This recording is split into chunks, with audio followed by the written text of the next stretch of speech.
Friday night. Whoop, whoop. Everybody's out for the weekend. Oh no, different era. That was the 50s, that one, wasn't it? Good evening, everybody. Dan, do you know that skeleton at the end? He sort of puts his hand down like that, and it's like he's Yeah. That's me. That is. I'm knackered. Hello, everyone. Welcome to Frightners Friday night. Whoop, We're here. How's my beautiful souls? I'm all right, thank you. I'm assuming I'm one of the beautiful souls that you are referring to. I'm all right, thank you. Yeah, I'm not bad. I've had a good week, really. What about you, Lois? How's your week been? Well, apart from being dotted up Monday, Tuesday, absolutely. Apart from that, been absolutely on the drugs. On the drugs. Yeah. As always. How was yours, Viv? Hi, Mr. Hi, William. Hey, William. Oh, by the way, I hope you had a great anniversary. Sorry. A belated happy anniversary, but we did wish you happy anniversary on Wednesday, but we'll do it again today. Happy anniversary. Yeah, happy belated anniversary, William. I hope you and your lovely lady partner had a great one. Yeah. And all the joys to you, both of you. Yeah, and 4 years long. 4 years long married. It's cool, isn't it? It's cool, isn't it? And also, could I mention that he's not on tonight, Parker, Jamie, our other member, our other part of the crew.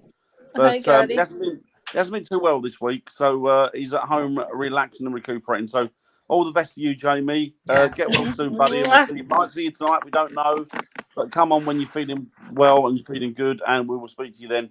But take it easy. Lots to drink. Keep out of the sun if there is any more come, and just stay safe and secure. Stay off the fags. Yes. Definitely. Yes. Mr. Bradfield's in the house. Hiya, Gary. How you doing, buddy? Claire's there. Claire's in the house. Claire's in the house.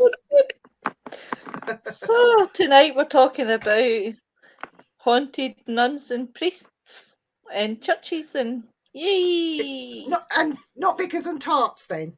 Vicars and tarts, the ecclesiastical spirit. Do you know? I was actually thinking to myself, I've got to actually keep it in mind to say that, because I would have probably said haunted tarts and Vicars and then I've had a few tarts over the years that have haunted me, but less said about that, the better, I would think. Oh, Daniel, you big saucy love man. You saucy fella, you. I've gone all Carry On film tonight. I think it's like a throwback to the 60s.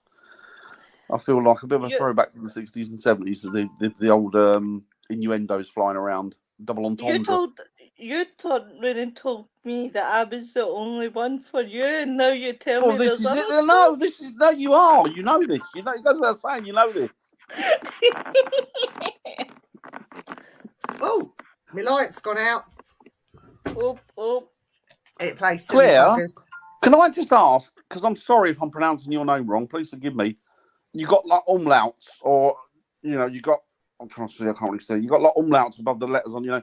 Does that define the way you pronounce it? Oh, and hello to Jack. Hi, Jack. 5-year-old son. Hello, Jack. Hey, Hope you're doing well, buddy. Oh, it's Claire. Okay, no, that's cool. That's cool. Thank you. It's the same as I've changed my name on Facebook to Loha. I done it for a laugh because one of my friends changed hers and I couldn't find her. So I thought she'd left Facebook, and here she hadn't. She had changed her name, so I changed mine to Loha. I saw that. I'm thinking, I do wonder. Loha. I thought, who's this bloody person? I'm going to block them. I don't know them. And then I realised it was you. Oh, that makes sense, Claire. Just makes it harder to find something. Yeah, my wife's done the same. Yeah, because I wonder what the sort of I wonder what the accent over the I and E is. That was all it was. I thought it was just posh. Oh. But yeah, no, that makes sense. Yeah, I can understand that. Plus, as well, you don't find half the idiots don't find you. So if you shorten your name and they're typing in so many names, it's so funny they'll never be able to find you. I heard some really great news this week. Oh! Do you want to hear this great news? Have you won the lottery? Is Dan going to marry me? That goes without saying. Oh, well, that's fine. Are you all sitting down for this? Steps are going on tour. Are they? Yeah. Is that it? Wow. You know that band Steps from the 90s? Yeah. Tragedy and all that. Did they do Reach for the Stars? Was that was it? I think so, No, yeah. For the Stars. No, that was Club 7. Oh, was it? Yeah. No, they did Tragedy, the Bee Gees cover version. Yep. Wow. I bet that Bee Gees worried. I know. Claire's this tumbleweed. Don't worry, it's not as exciting as going to see Adamant. Trust me. No, that's true. But now you're talking about a legend there, aren't you? Yeah. Definitely. You're That was a rock legend. That was when music was good, and it wasn't the heavy duty. So No. I'm just sharing this out so No everyone knows problem. that we're on tonight. I could never ever get into the old what they call the and it was 90s, wasn't it really? But I could never get into it, the sort of jungle acid house. Yeah. Just thump, thump, thump, and it really couldn't get into that. I know a lot of people did, but it wasn't for me really.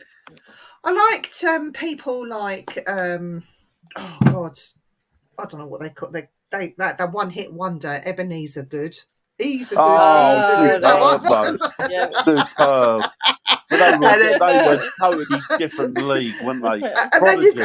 And then you got Keith, I'm a fire starter. Keith, the Prodigy. Yeah. Yeah, Prodigy. Superb.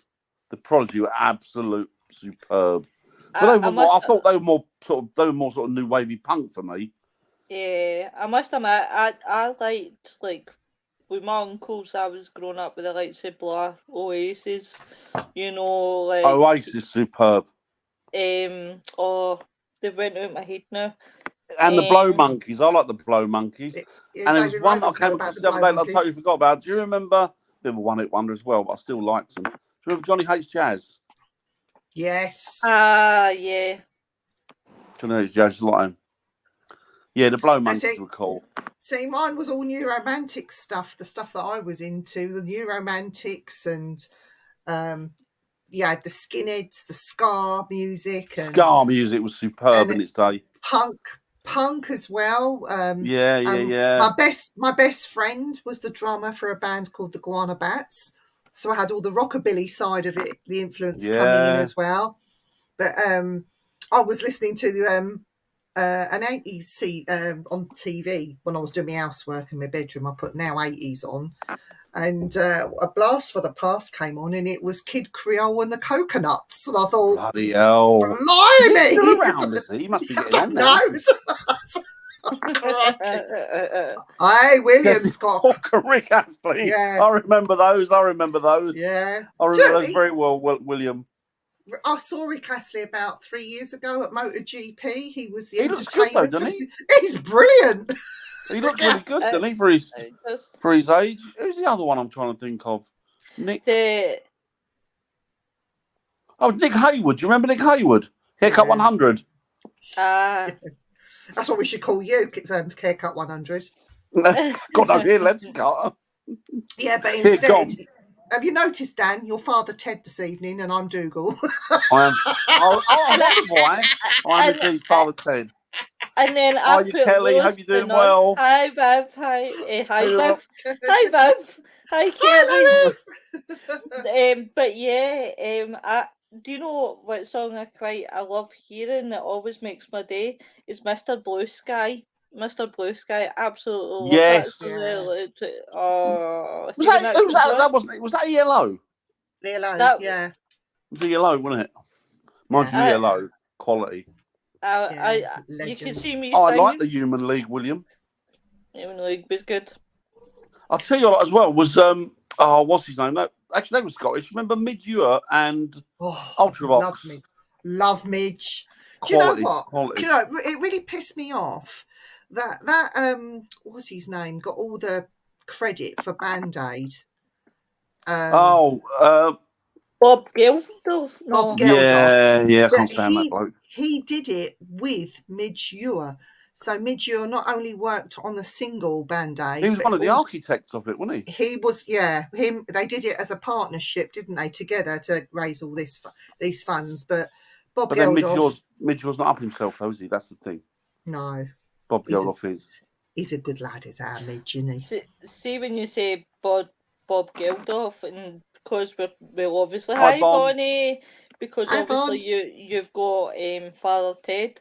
I always think of the Father Ted episode where they say that Father Jack looks like Bob Geldof with the beard and the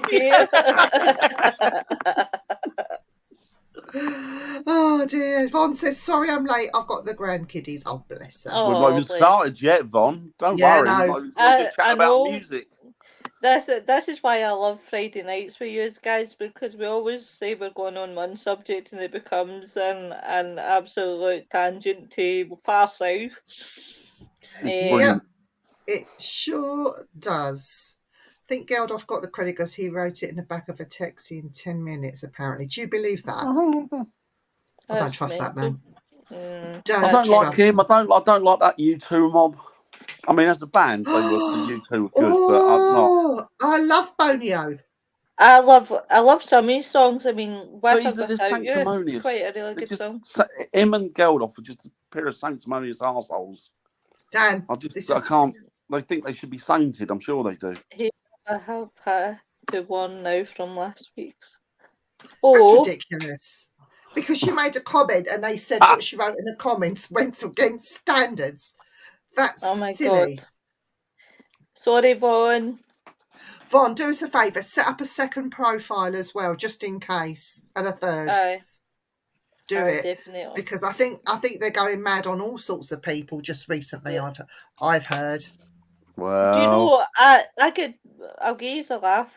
Me and my pal had a laugh on Facebook one day, and all I said to him was, "I'm going to roundhouse kick you," and the next thing I know, I get a ban.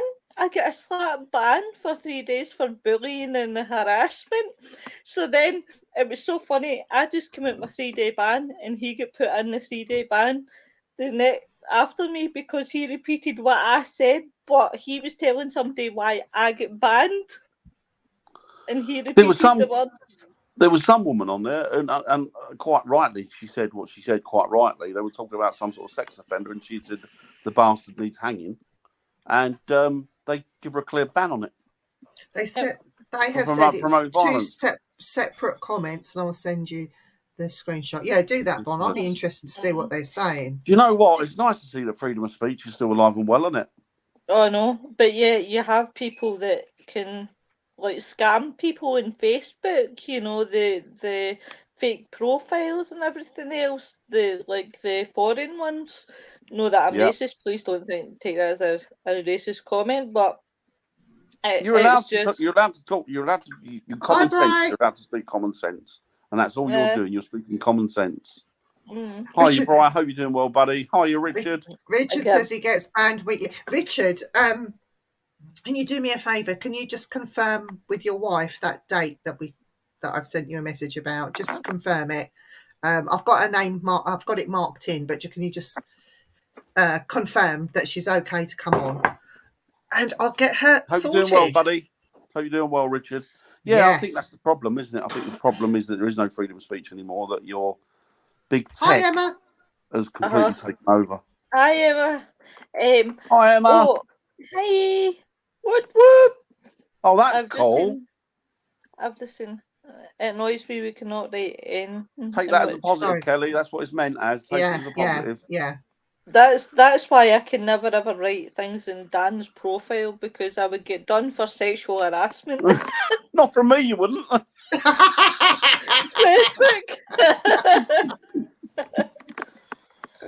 Talking of sexual harassment, shall we talk about these? I say Vicars. I can't stop saying Vicars and Tarts. Vicars and Tarts. Vicars and Tarts hauntings. A question for both of you two, because I was thinking about this. Because it's somebody of the cloth, because it's somebody that goes to a church or a monastery or a convent or one of these places, when you see hauntings, or if you've seen a haunting of a priest or a nun, does it make it more scary because you're on consecrated ground when you're seeing them? I think for me, it makes it quite sad because I was thinking about this and I thought to myself, for what reason would a man of the cloth or even a woman of the cloth not want to leave where they are? Whether they're stuck, whether they're in visitation, I don't really know what the situation is with that.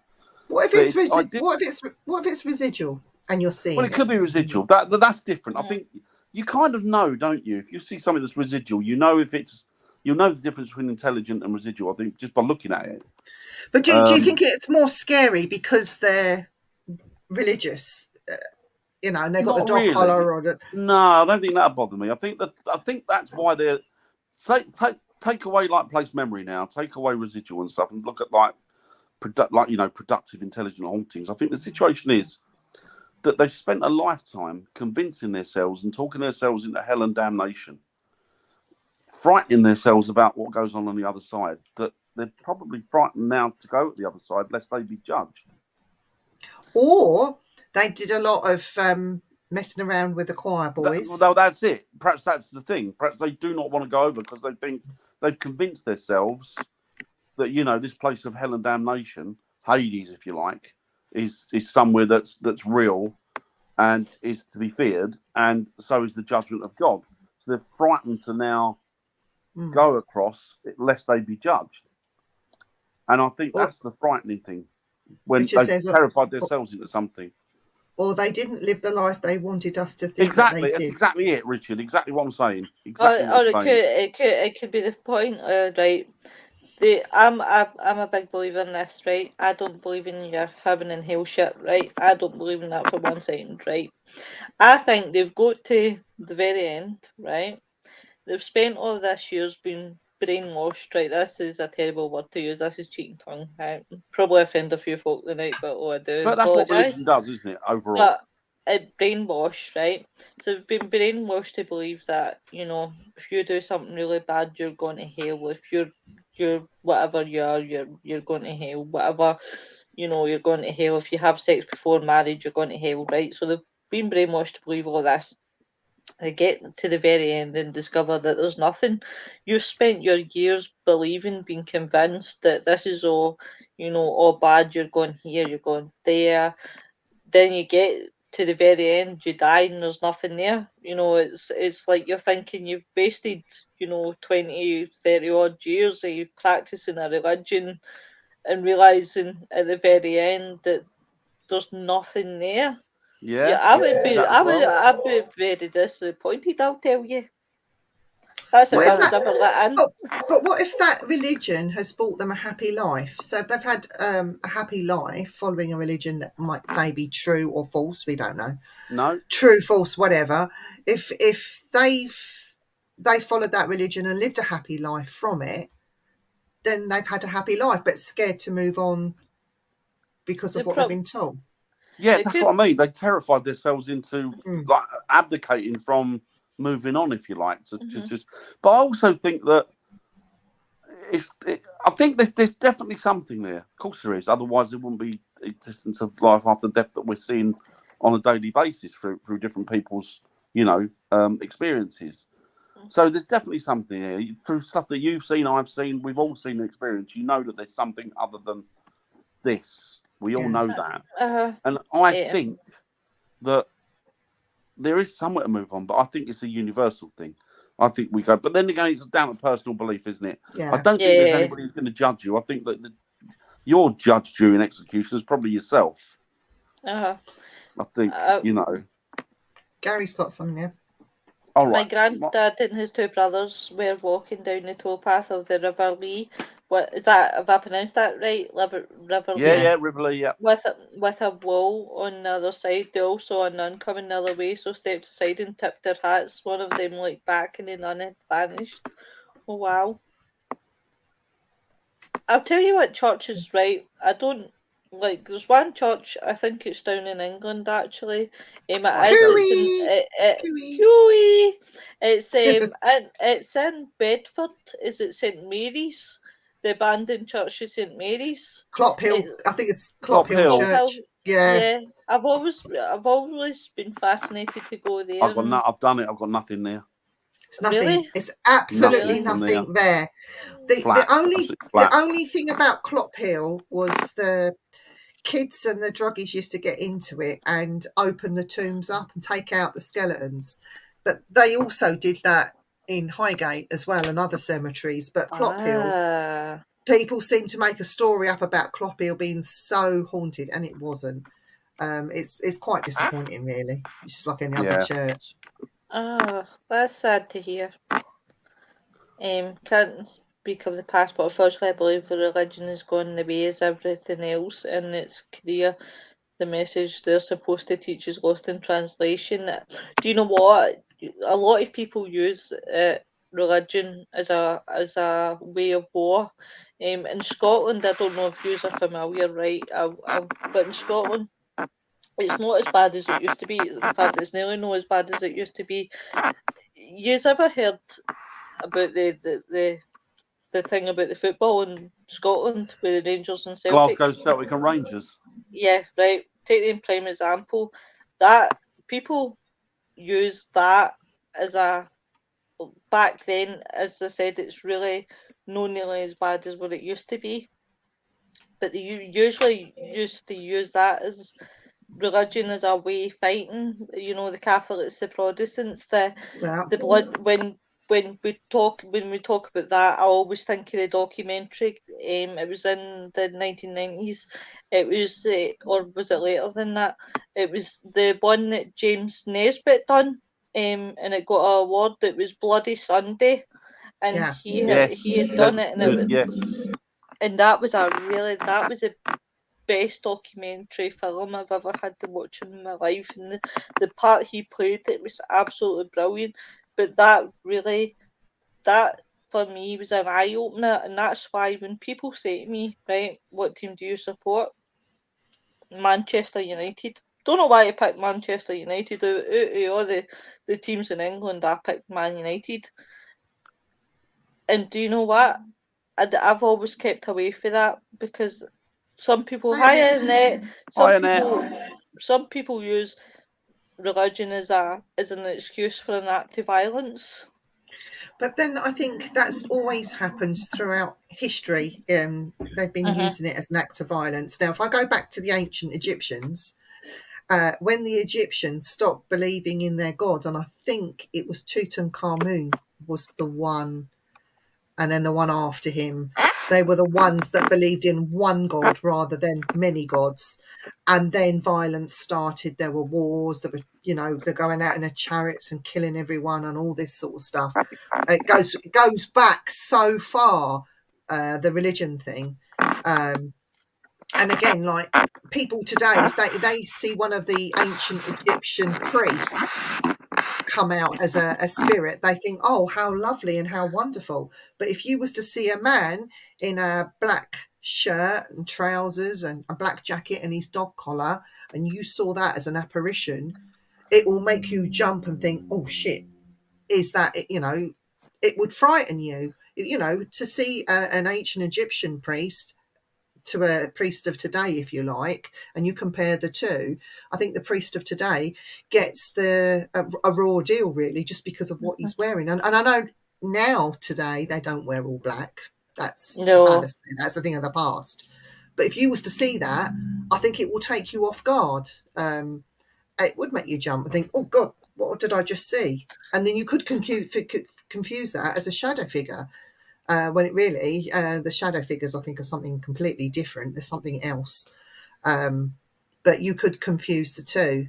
I know personally, if I see a nun, and I've seen a nun, I've actually got photographs of an apparition of a nun.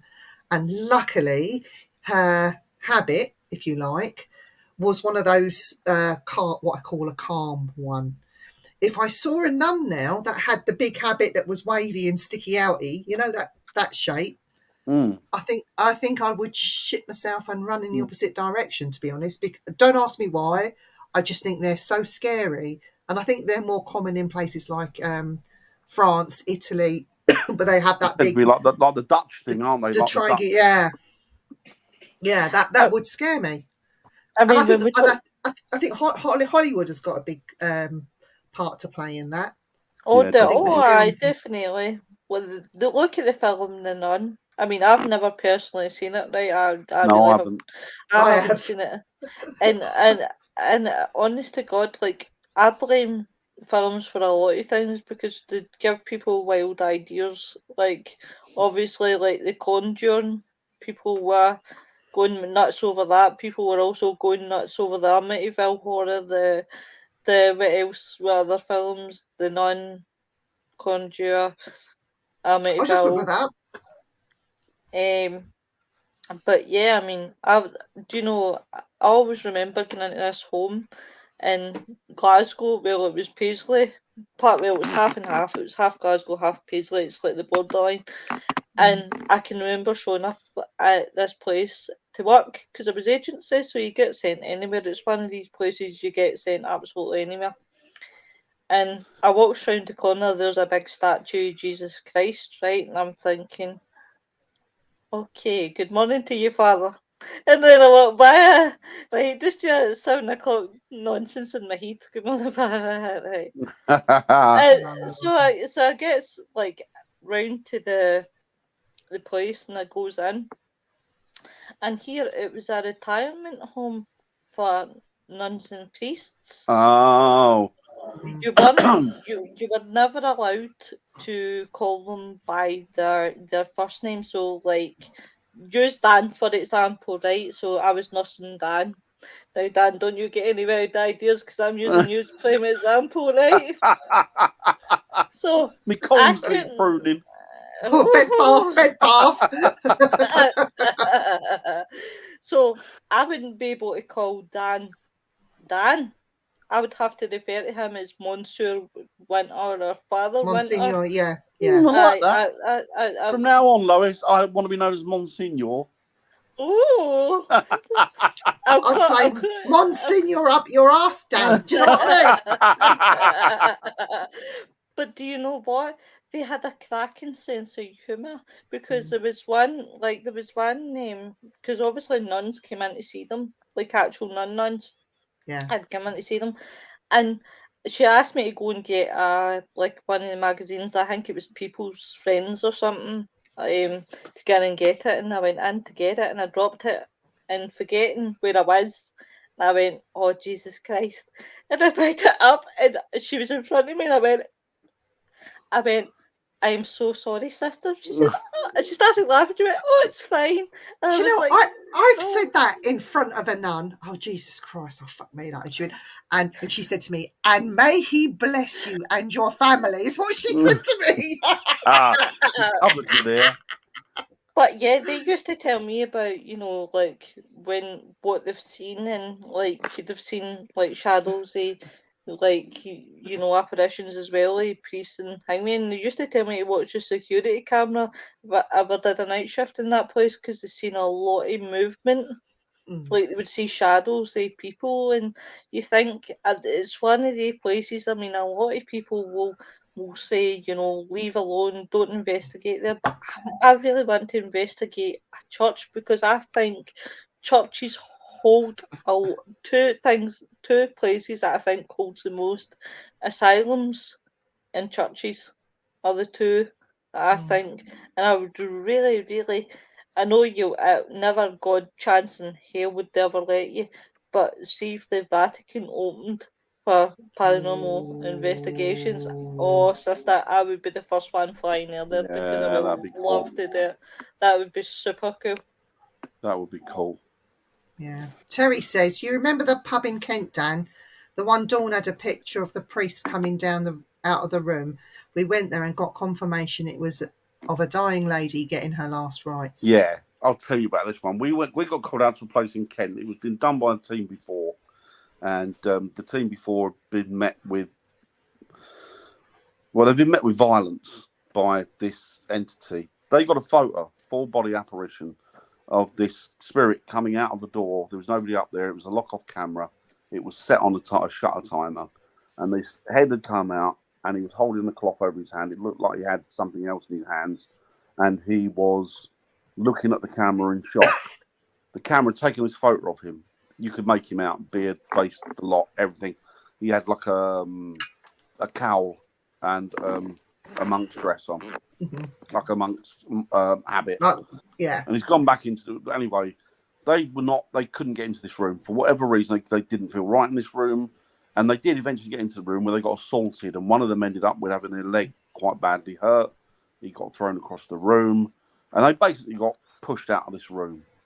So Terry and myself and Dawn, actually, we went there, and we said, well, let's approach it in a different way. Let's do it with respect, and let's, before we go in, knock on the door, introduce ourselves, say, look, tell them the intent that we're there for. We're not there for anything negative of that. And we'll just go in, and then what I'll do is I'll set up some bits, and we can sit here quietly, and we can try and eke the story out of this individual if we can. So obviously we weren't getting EVPs, we weren't getting any disembodied voices, but what we were doing is we were getting hits that were either negative or positive, depending on the questions and the answers, via the K2 machine and also via REM pod. Yeah. So we set it on the bed, and we were talking, and I just got information. I don't know where it came from. I just got this information somewhere that there was a woman who was in this room as well. And the information came through to me. I don't know where, and I was just talking. I said, "Well, are you in here? Are you looking after somebody? Are you keeping the room secure? Are you keeping people out because there's somebody in here who's ill or what?" And it just kept coming, yes, yes, yes, or at least the answers according to the REM pod and according to the K2 was a yes, yes, yes. Now the thing is that I disparage with a lot of K2s and a lot of REM pods because I think that they can be very hit and miss. But when this thing was giving you the right answers at the right times, starting and stopping when you were asking it, it was only an intelligent consciousness that could be doing that. That could be manipulating this energy. So it transpired that me, Terry, and Dawn were in there, and we were trying to speak to it in a sort of a very respectful way, the energy, and talking to him. And it turned out that he was a priest, and he was in there, and he was keeping guard on the room because he was monitoring somebody who was ill, and they passed away, and then he was administering last rites. And for some reason, I don't know why, but he was still there to this day, not in memory form, but in intelligent form, still administering last rites and protecting who was ever in that room. Whether who was ever in that room couldn't move on, or for whatever reason, I don't know, because it's all beyond us, isn't it? And he was stuck there looking. He felt that it was his job as their religious, as a religious leader to stay there and protect them and make sure they're all right. Until we don't know. But we had a very, very nice, positive experience in there. The room warmed up where it was freezing cold before. It warmed up. Me and Terry and Dawn have got some great feedback from it. And we went away feeling uplifted and happy about the whole situation.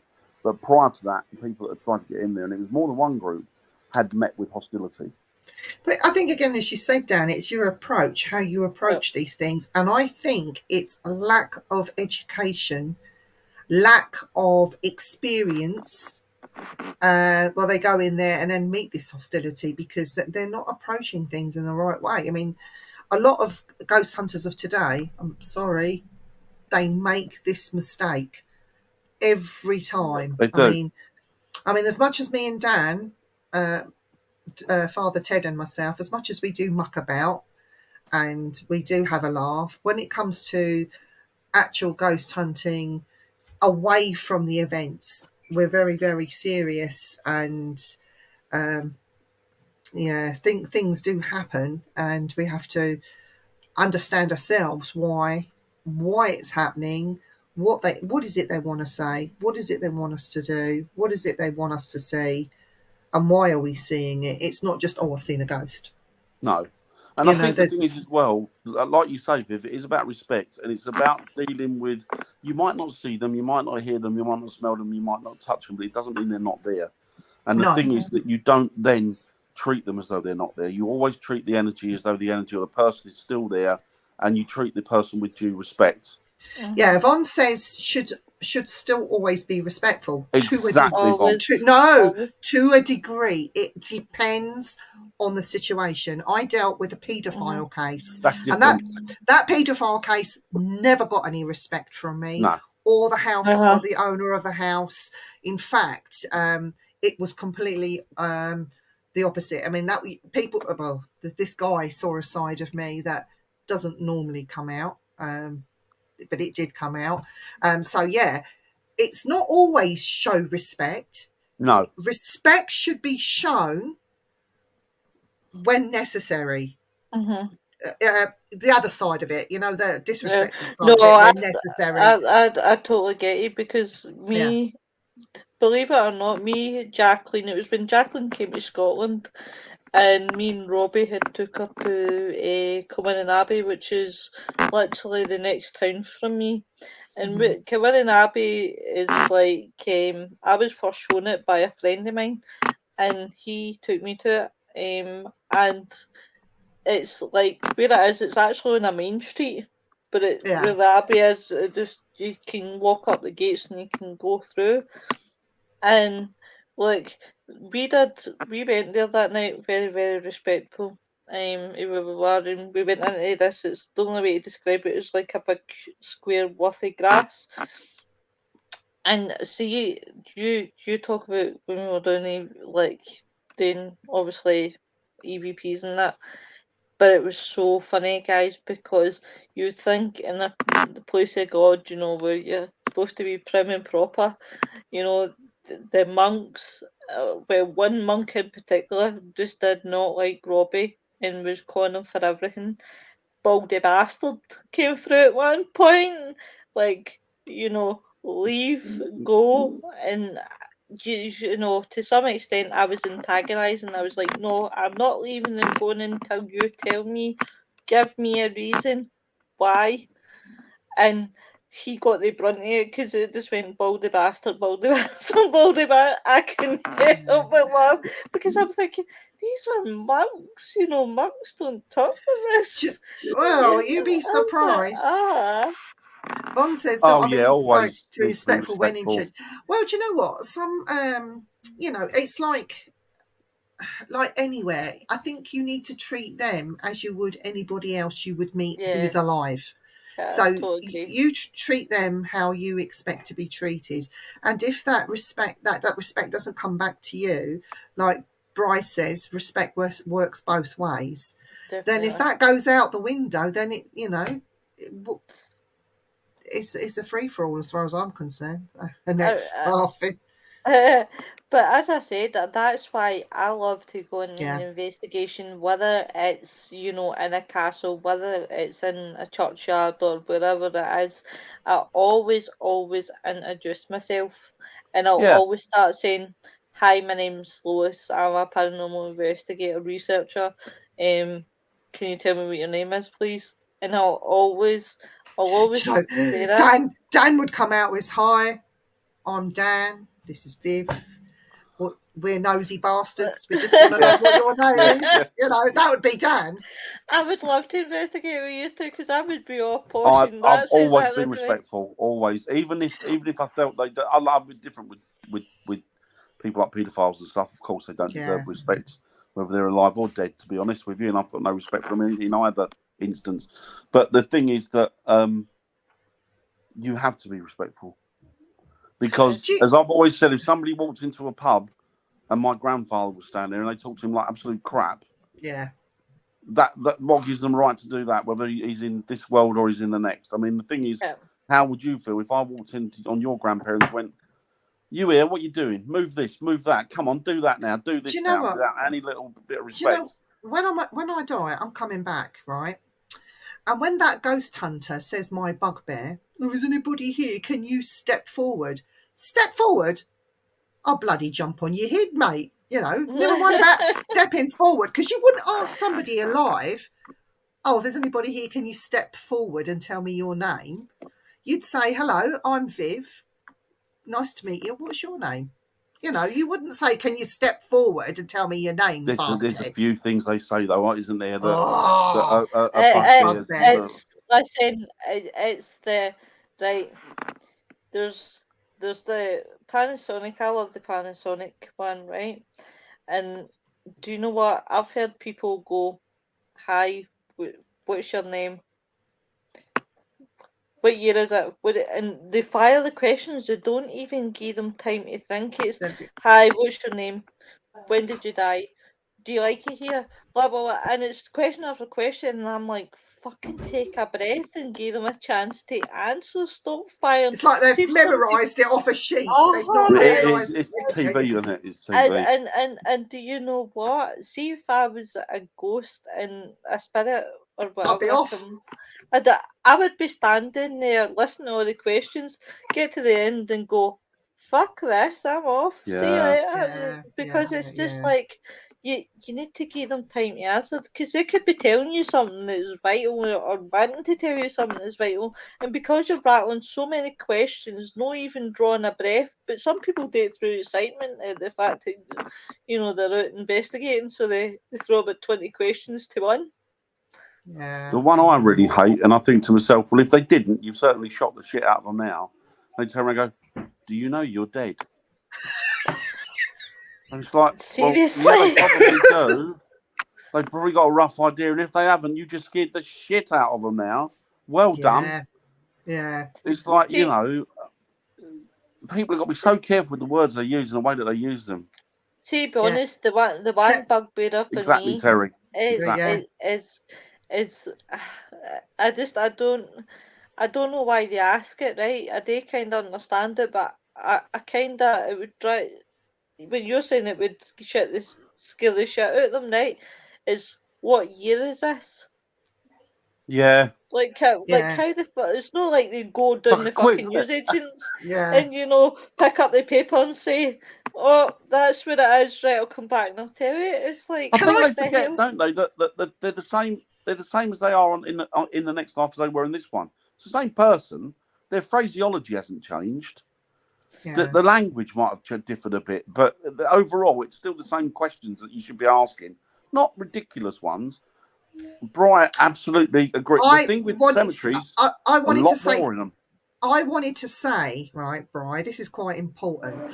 Contrary to what you hear on other platforms saying doing a cemetery is disrespectful, I disagree wholeheartedly. Yeah, I do. Bri, I want to thank you for doing that, for going to the cemeteries, because while you're there investigating, you're keeping the drug dealers and the children out of the cemeteries that cause havoc, violence, and even dig up certain graves. So, me personally, I thank you for doing that, and you keep going, keep doing it, because if you enjoy it, why not? There's a lot more to be found in cemeteries and churches than a lot of people give it credit for. Yeah. Who would come here? Well, people have worshipped here for over 1,000 years. People have been associated with this church, not just buried there, but they spent their whole life going there. They spent their whole life worshipping there. They've built up social units around the church. Yeah. They go to meet their friends. It's pretty much a central hub, like a pub is in a village. So, plenty of people are still going to go to churches and haunt them.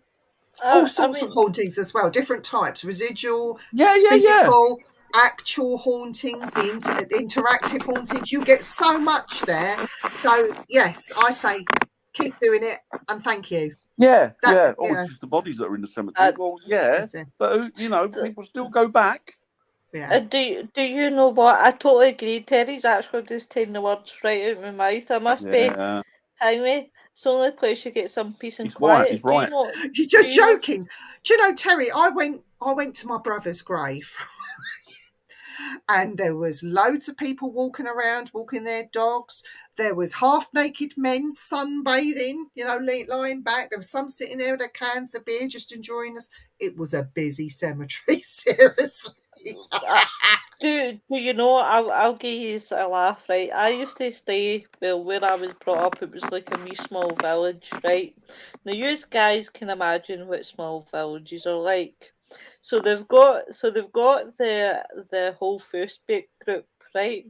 And every so often, not so much now, but every so often I would go in and read right, or some of their statuses, right, because some of them made me cry with laughter.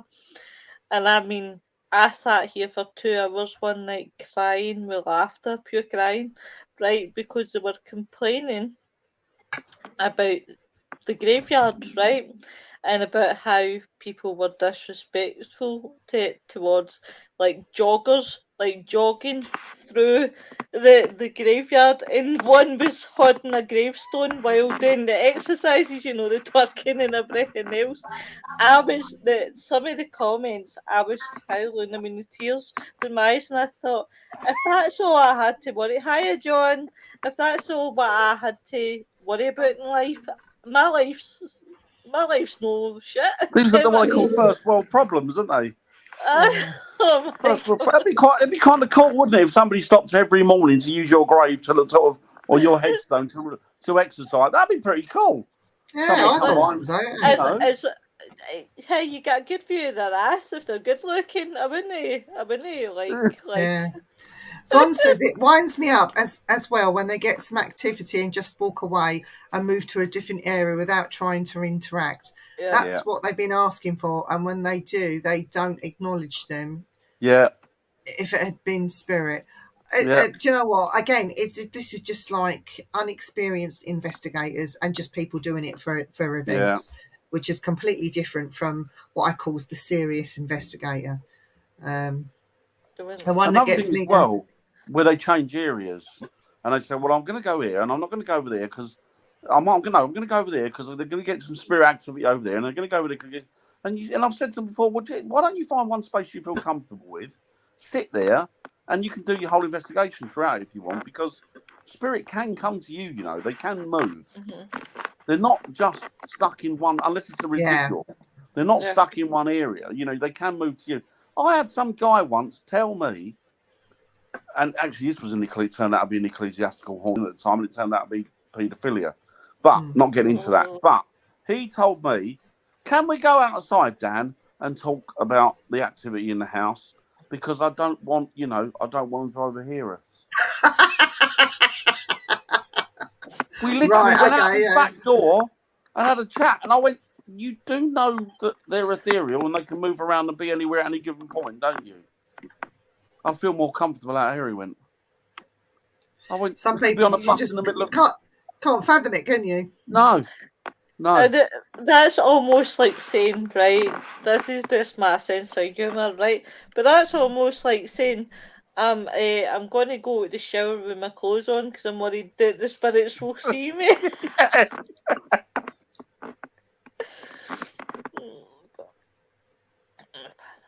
The spirit box, they do swear a lot, but I think the funniest ever is when you get on an actual voice recorder, when you get a physical voice with tone that calls you names. Spirit box, it could be the radio that you're hearing and misinterpreting it, you know, but an actual voice recording of somebody swearing back to you, I think is the funniest thing. I always laugh. I love them. I love them when they do that. I've had it a lot, being called to UNT and stuff, yeah. I got called a cock. Cock. Go figure. Just said I got called by an 18th century stable boy, a prancing prick. Was that their way of calling you gay? Fuck, I think he just called me a big fucking prick, to be honest. Yeah, it's funny. Do you know what? I love when you have that spirit that does, because when I was at Stirling jail and I was telling you guys about being sedated and going up and down, and then suddenly did the EVP and it called me, fuck off, you bastard. I love when these spirits give me that interaction, because that's my level of humour, so I just get back. I'm just like, is that what you think of it? Really? Me and Terry have done Datchworth Church and Cemetery a lot. We love it. We love it there. Yeah. Bryce says, yes, thank you. The other night, I scared a guy half to death. He was given a drink from the church tap.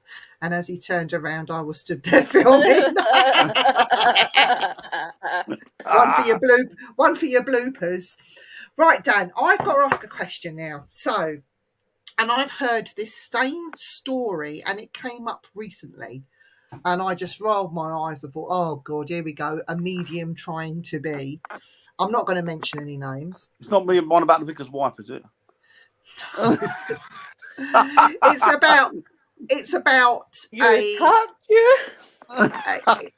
about the priest having sex with a nun and having an illegitimate child, the child being killed, and then the nun being killed. And it's the same story that comes up. We spoke about this, haven't we? A monk and a priest, a monk and a nun, or a priest and a nun. Now, I know of 4 places where the same story comes up, and quite frankly, I don't believe it. No. Unless it's written in the history books and there is actual proof. When somebody's coming up with the same story, she was killed because she was pregnant. And she's looking for an unborn child. Illicit love affair. Oh, illicit love affair. Yeah. What a load of old tosh. Really come up with something better than that, because it's the same story that I hear being relayed over and over and over again. Yeah. To me, I'm not saying that medium is, well, I think they're trying too hard. I'm not saying that it's fake. I'm saying they're misinterpreting it. They're putting their own piece to it and making this story up. Please don't do that. Go and do research. Another one they do, these mediums, and it's like for fuck's sake, stop it now. And I feel like shaking, going, for God's sake, stop it. And they turn around there. You're at a pub, right? And they go, this was a coach again. There's a little boy. He's been killed outside. He's been run over by a horse and coaches. Every time. Every time you do a pub with a medium there, there's a boy. He walks around there. He's playful. He's a lovely little boy. He's about 7 or 8. He was playing outside. He was the landlord's son. And he was playing outside and he got run over by a coach and horses coming in. And you think to yourself, I don't doubt that's happened on occasion. But not every pub. No. You know? Or you get, there's a little girl here. I'm getting touched by a little girl. And it's like, really? It's always, how do you know it's a little girl? How are you getting that information? Really, honestly, she's lost. She's looking for her parents. But moreover that, it's the nun having an illicit love affair with a member of the cloth. And I heard that, I think it was last week. As soon as I heard that, switched it off. I thought, no, I'm having nothing to do with that, because it's not true. No. And that was a little sort of bugbear that I have with the hauntings of the religious people. I just think that this is rubbish. It's all the same storyline, isn't it? Do you know what? Was it not once upon a time anyway? I mean, the nuns and priests were separate anyway. They had their own. Your belief is ill-founded then, Gary. Very ill-founded. Do you know what, Gary? I said to him, Dan, I want to read in for you. Do you know what he said to me? He said, your life will be over in the next 10 minutes if you don't make me a cup of coffee. He said, that's my prediction. I thought, what? She said, my God, that boy's good. Do you know when my pal says about being a medium, he's like, no, I'm an extra large, thanks. Why did I play? Yes. He was worse. Pissed up his leg. Pissed up his leg. Oh, pissed up your leg. Oh, that's funny. Well, they didn't scratch you. That's another thing, these scratches. This one so often. I've heard them in the prison. Scratches. But do you know what?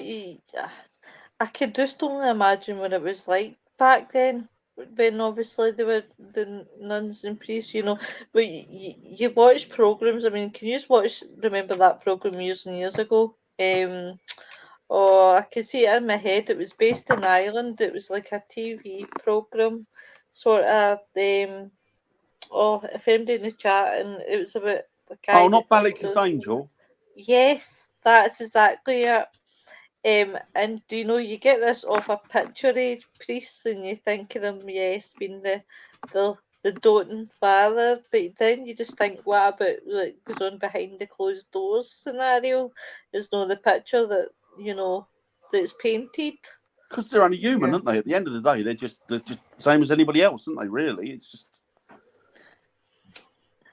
I'm going to try and save down a picture of an ecclesiastical haunting, which... Terry said it was a habit. Oh, God. So bear with. You talk amongst yourselves while I try and get this picture to save down. No problem. There's I'll another be honest one. with you, Annette. I think they probably more nearer the truth than we knew, than we know. They probably were almost knocking shops. I would think a lot of them. They probably, but you think you've got to. I mean, not so much now because priests always have bains and so does nuns. But back then it was very, very strict. So you weren't allowed. You had to remain celibate. You know, Yeah. and I just can't imagine. That's probably why I never get accepted into a nunnery. Mind you, in the early days of the Catholic Church, they did marry. They did have partners and that, didn't they? I mean, the Borgias used to do it. The Borgias were the sort of big papal. They were crooks, weren't they? Yeah, absolute villains. Absolute villains. I'm going to share my screen, guys, and see if I can get this thing up. Let's see. What's it showing?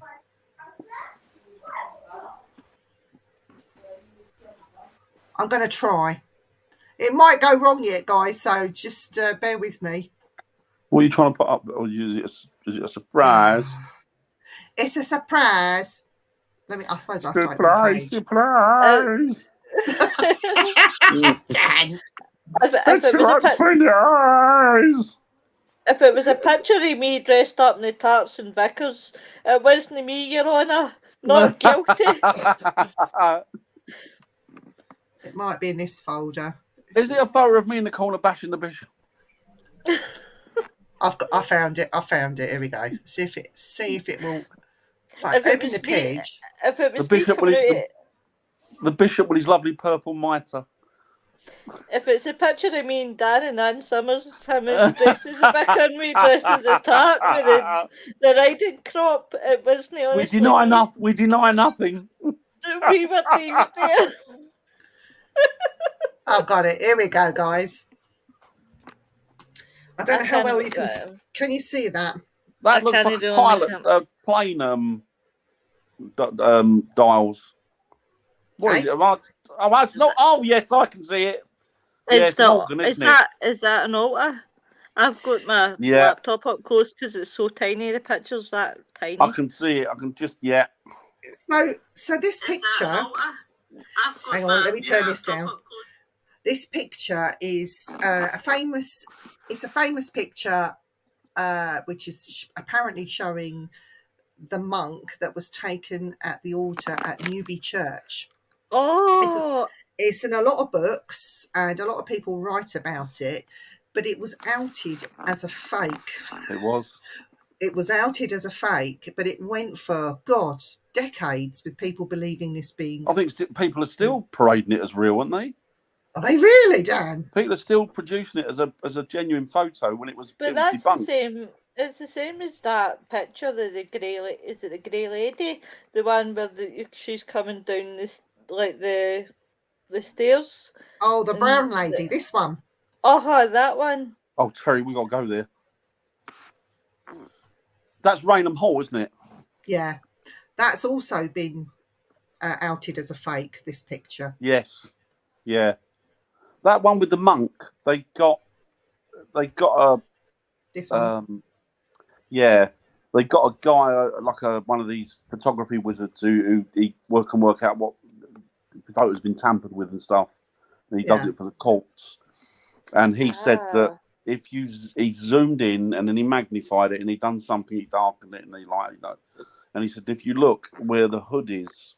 And he did show it. You might be able to see it in this. Is that zooming in? He said you'll see a reflection. He said, and then to me, he said that's somebody under that's wearing a pair of glasses. Right, that's as much as it's beginning to pixelate. Now, where the eyes are on this thing, this apparition. Do you know that one? He zoomed in, he focused it, he coloured it, he darkened it, he lightened it, he got it right, and you can see the reflection. And he said that's off of glass. Somebody behind that's wearing glasses. He said an apparition from this period, glasses wouldn't have even been a thing. Yeah. Do you know, it actually reminds me, right? seriously, my first impressions of that pic and the bit, obviously, like there to the side of the altar. That reminds me of the guy for Scream. See when you look actually closely. Yeah. Scream is the Scream mask. He's actually got, isn't that sackcloth or cheesecloth? It's like he's got that, so he's got like a cheese or a sackcloth around him, isn't it, wrapped? Yeah. It's not even like a proper habit, is it? No. Night, Gary. Night, Gary. Easy, mate. Night, Gary. Yeah, it's not even a proper... I'm waiting now to see something, just before you take it down. Okay. It does. It almost looks like it's kind of like a thrown-on blanket. And yeah, it does. It does. Yeah. It's no certainly nothing that somebody obviously that high mana would wear, because it kind of looks like it's been like somebody's thrown like an old thingy over them and it's been cut if they were trying to cut material, sort of thing. See, Viv got a good photo when we did the monastery. You and I, and you took the photo, and there was absolutely nobody there, and our eye kept getting taken over to where this tree line was. There's one tree, and we kept looking there, and we didn't know why. And Viv obviously got information through it to take photos, and she did. And I want to say Viv's brilliant at this. She's absolutely superb. There's anybody as good as her at this as she is. Just taking photos in the spot right place, picking up really, really good images that you can't see with the naked eye, and you can feel it sometimes that there's something there, but you just can't. And she'll pick up the camera up and go bump, bump, bump, bump, bump, and then look at this. What do you think of this? And all of a sudden, there's an image on it that is clearly some form of apparition. Have I got that picture on it? Was it Bennington, Viv? Not Bennington, was it? What was it called?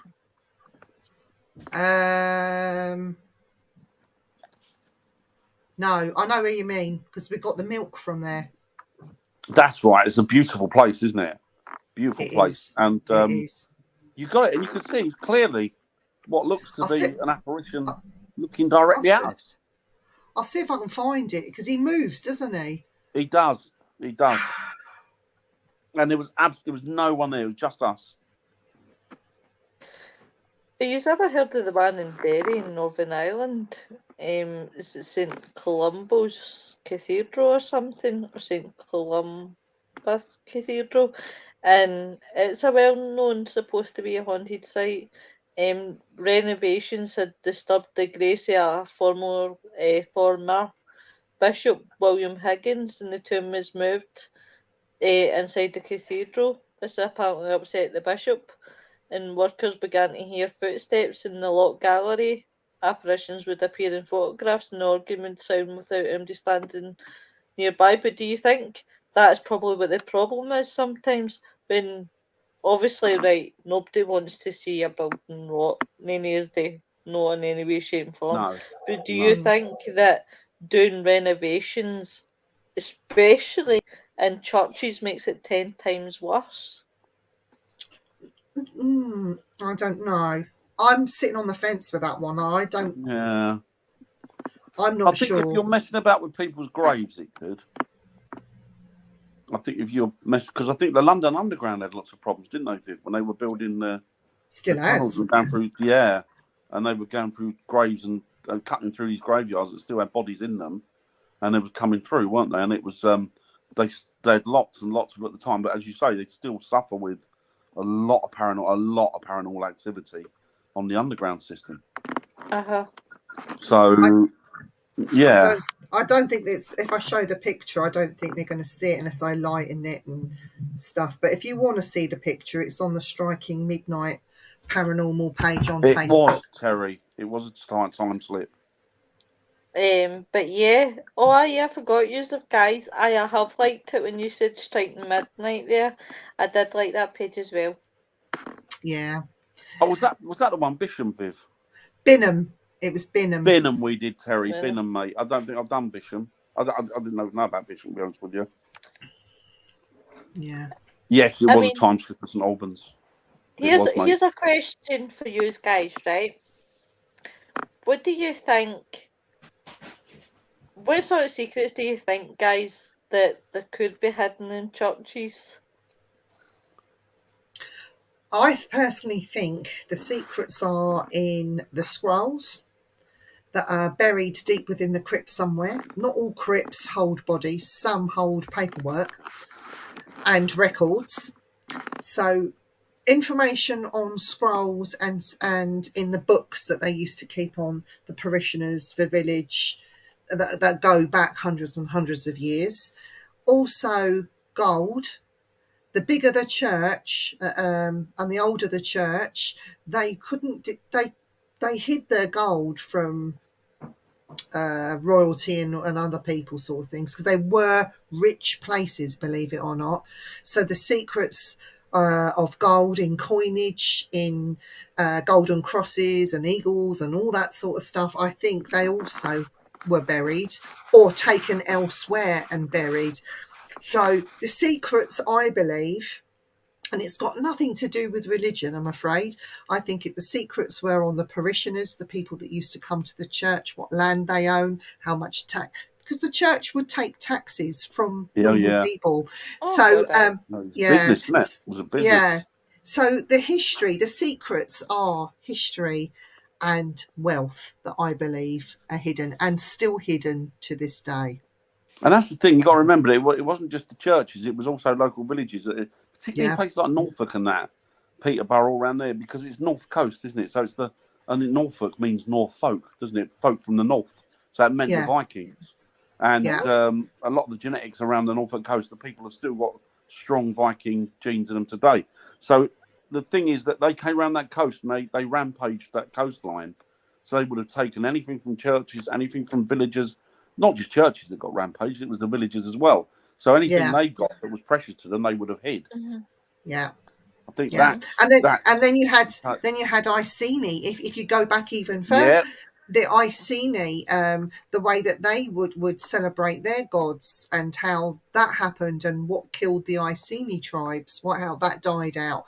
I think up and down the country, I think the church's secrets, even in Scotland, I feel that the church buried a lot of the secrets to try and protect it.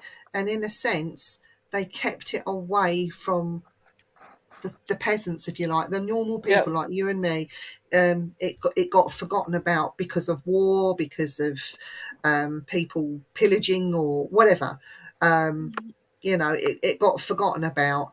And it's only really in the last, how many years would you say? 100 years? We're beginning to find out and find out now. Yeah. And we're still, like recently, near where I live, literally across the road from my mum's house, and I mean just across the road, they were levelling a building and they were trying to build some new housing there. And all of a sudden, the digging stopped for about 4 months because they found a couple of bodies. They were very old. And then a bit further on, when they were able to dig again, they found another body. But this time, the feet of this particular skeleton was put one on top of the other and a spike driven through the heels. And they were saying that it was a crucifixion that happened in England. So here in Cambridgeshire, there was a crucifixion that happened. And they think it was a Roman. It's all to do with Romans, but they were still crucifying people even in England. And when they dug this one up, it was all a big hoo. It was on all the press and everything. The whole building plan just came to a big standstill and nothing happened while all the archaeologists went in and they were trying to find out more about this crucifixion. So we're still uncovering stuff even today. They're always changing their opinion about the history of something, aren't they? Always. Yeah. And they'll admit it when they say this is what we know today. Tomorrow will be a different story. Yeah. Guys, I've just realised something.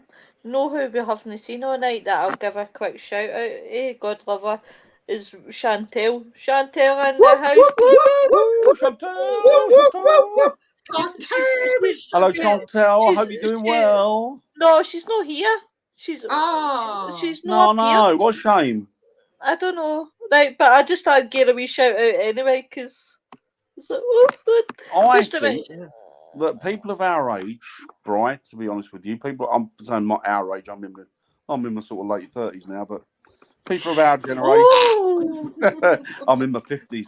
But people of our generation, I think you'll find that we were kind of brought up. It was our bread and butter, wasn't it? We were brought up with the old ghost stories, and we were brought up with that sort of literature, and those, we didn't have the tippy tappies back then, did we, or anything like that?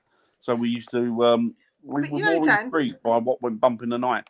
The modern stuff, I think, is being kicked off by people like, the wrong type of people, celebrity ghost hunters.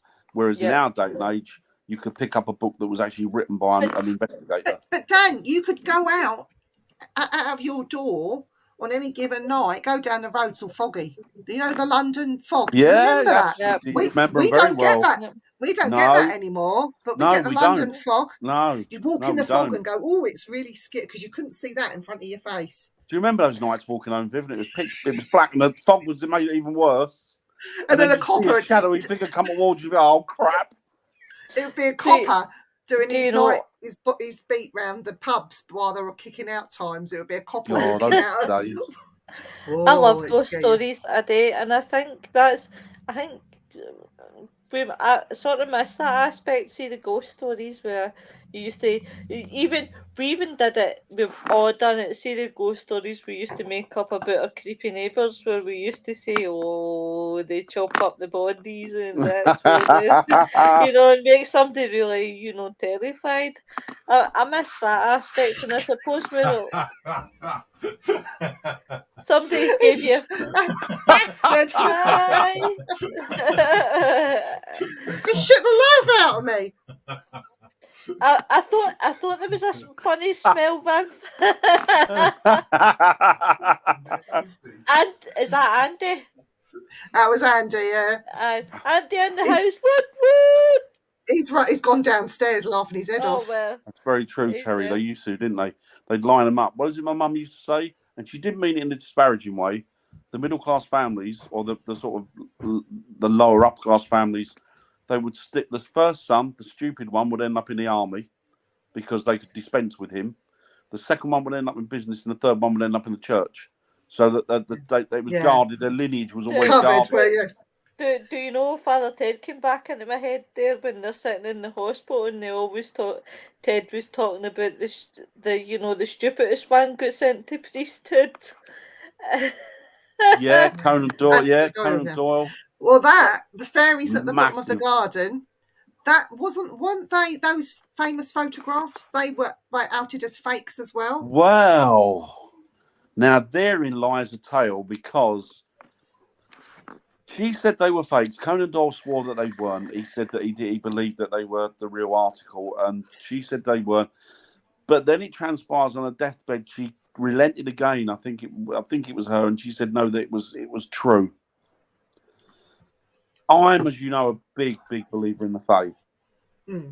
Massive, without a shadow of a doubt. They're there, and it doesn't surprise. It's no great shock for me. And this story has been parroted throughout the age by different children or people of innocence throughout the centuries. So I don't know. I'm more inclined to believe that it was a real thing. Oh, I don't know. Because she relented, and then she said no, it wasn't. It wasn't Conan Doyle that took the pictures. It was somebody else that took the pictures. And there's a little girl, and the fairies are on her hand. And their father was he swore that they were the real deal. It's very. I mean, I do believe. But that's what kicked the hunting off. What, ghost hunting? No. Oh no, ghost hunting is going way before that. Ghost hunting. Ghosts have been. You go back to like the spirit of Cock Lane in London. Sort of, you're looking at 18th century there, so 1700, and it goes back into the millennium. It goes back for thousands of years. They've always people, even like the Druids.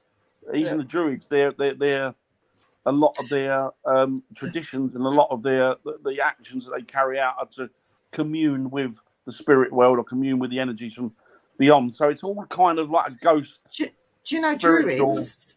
At Brands Hatch, you have a corner on that racetrack called Druids Corner, which is where the Druids were living. That's where, and apparently Druids Corner is actually haunted at that racetrack. Wouldn't surprise me. Wouldn't surprise me. Yeah. But what's he says? But as for modern ghost hunting, I think that a lot of that emanates from a lot of the. Yeah, but tea leaf reading is not ghost hunting. It's something completely different. Yeah. That's spiritualism. Yeah. That's something else. Yeah, like tarot, isn't it? That's entirely different. Yeah, yeah. But I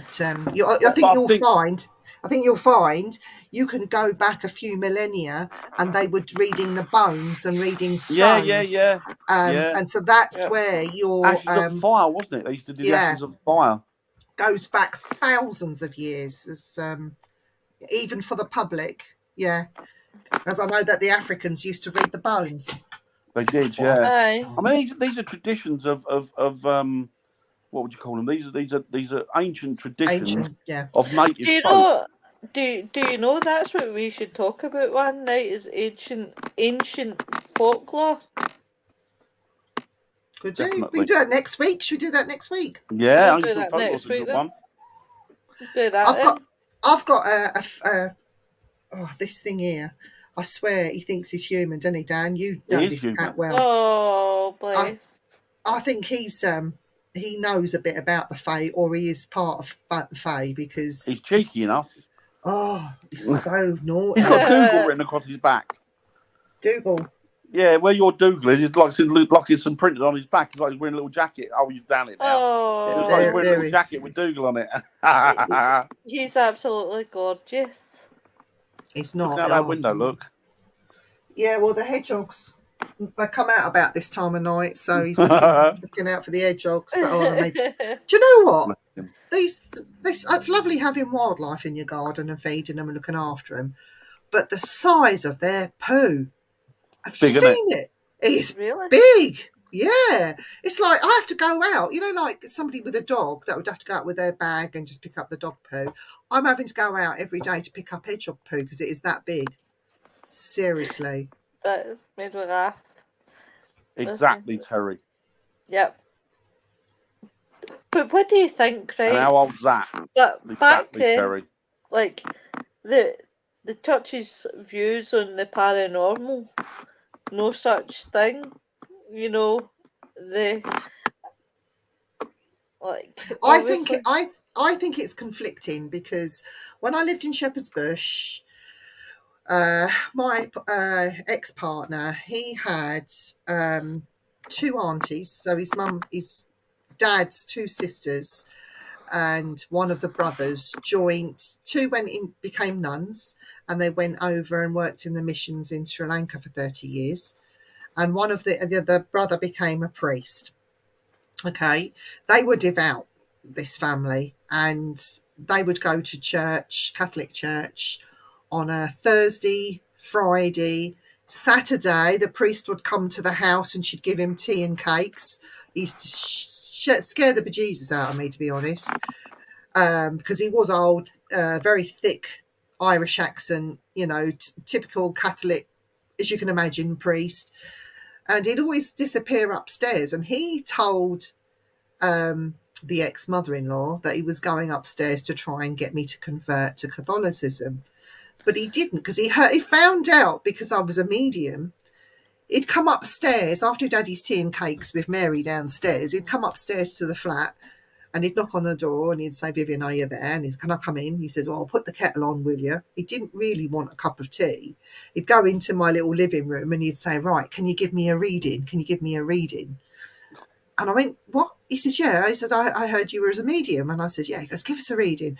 And so I gave him a reading. He says, "Oh, that's brilliant. That's brilliant. Yeah, I can take a lot of that." He said, and he said, "Right." He said, "Same time next week." He says, "Can you do it again for me, just to see if you get anything else?"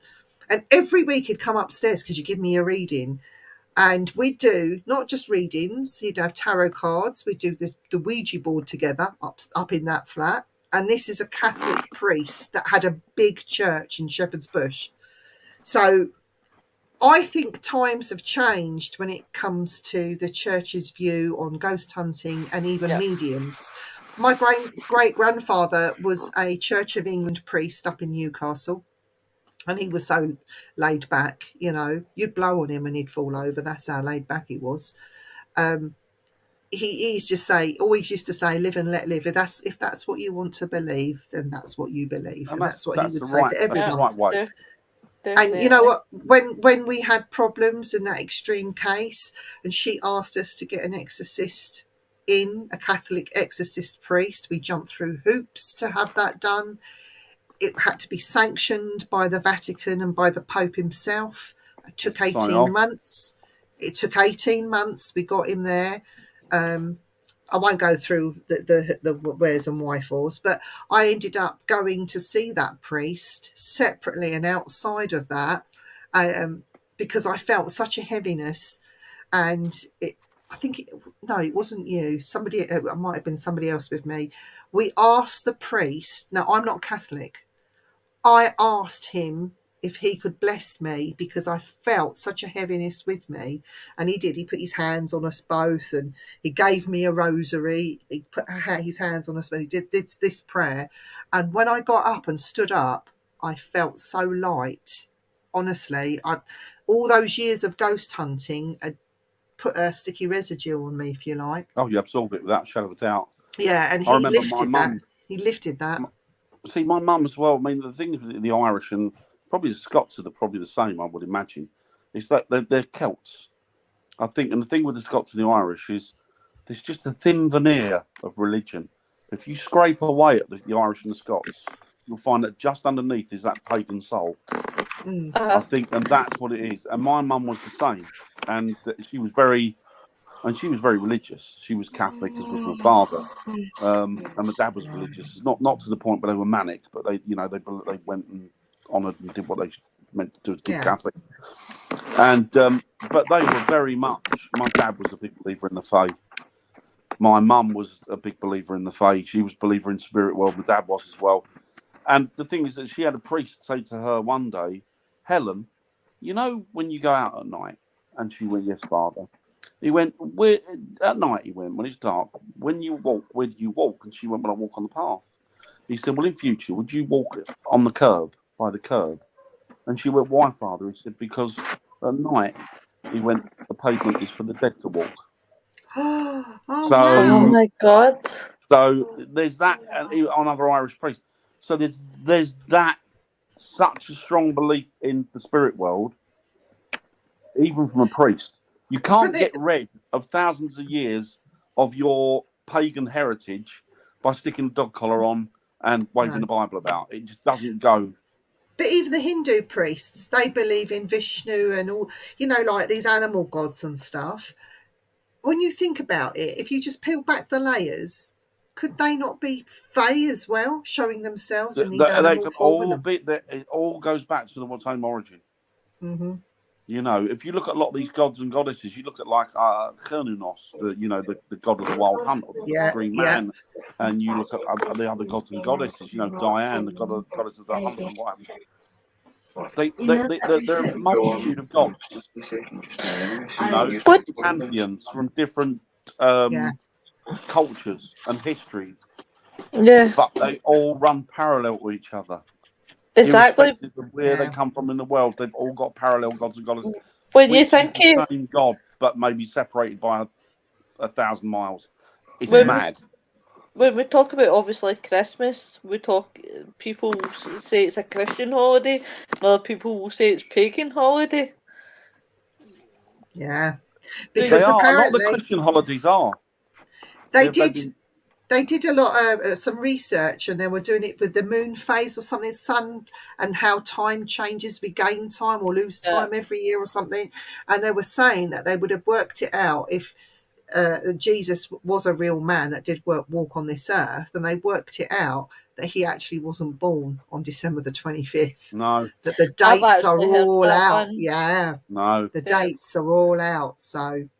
Well, they showed this somewhere. Somebody worked out from they were talking about, it was a biblical thing about Christ laying down with the lambs that were there at his birth, and it's like, well, hang on, lambs they're not normally born till spring, so that puts the whole.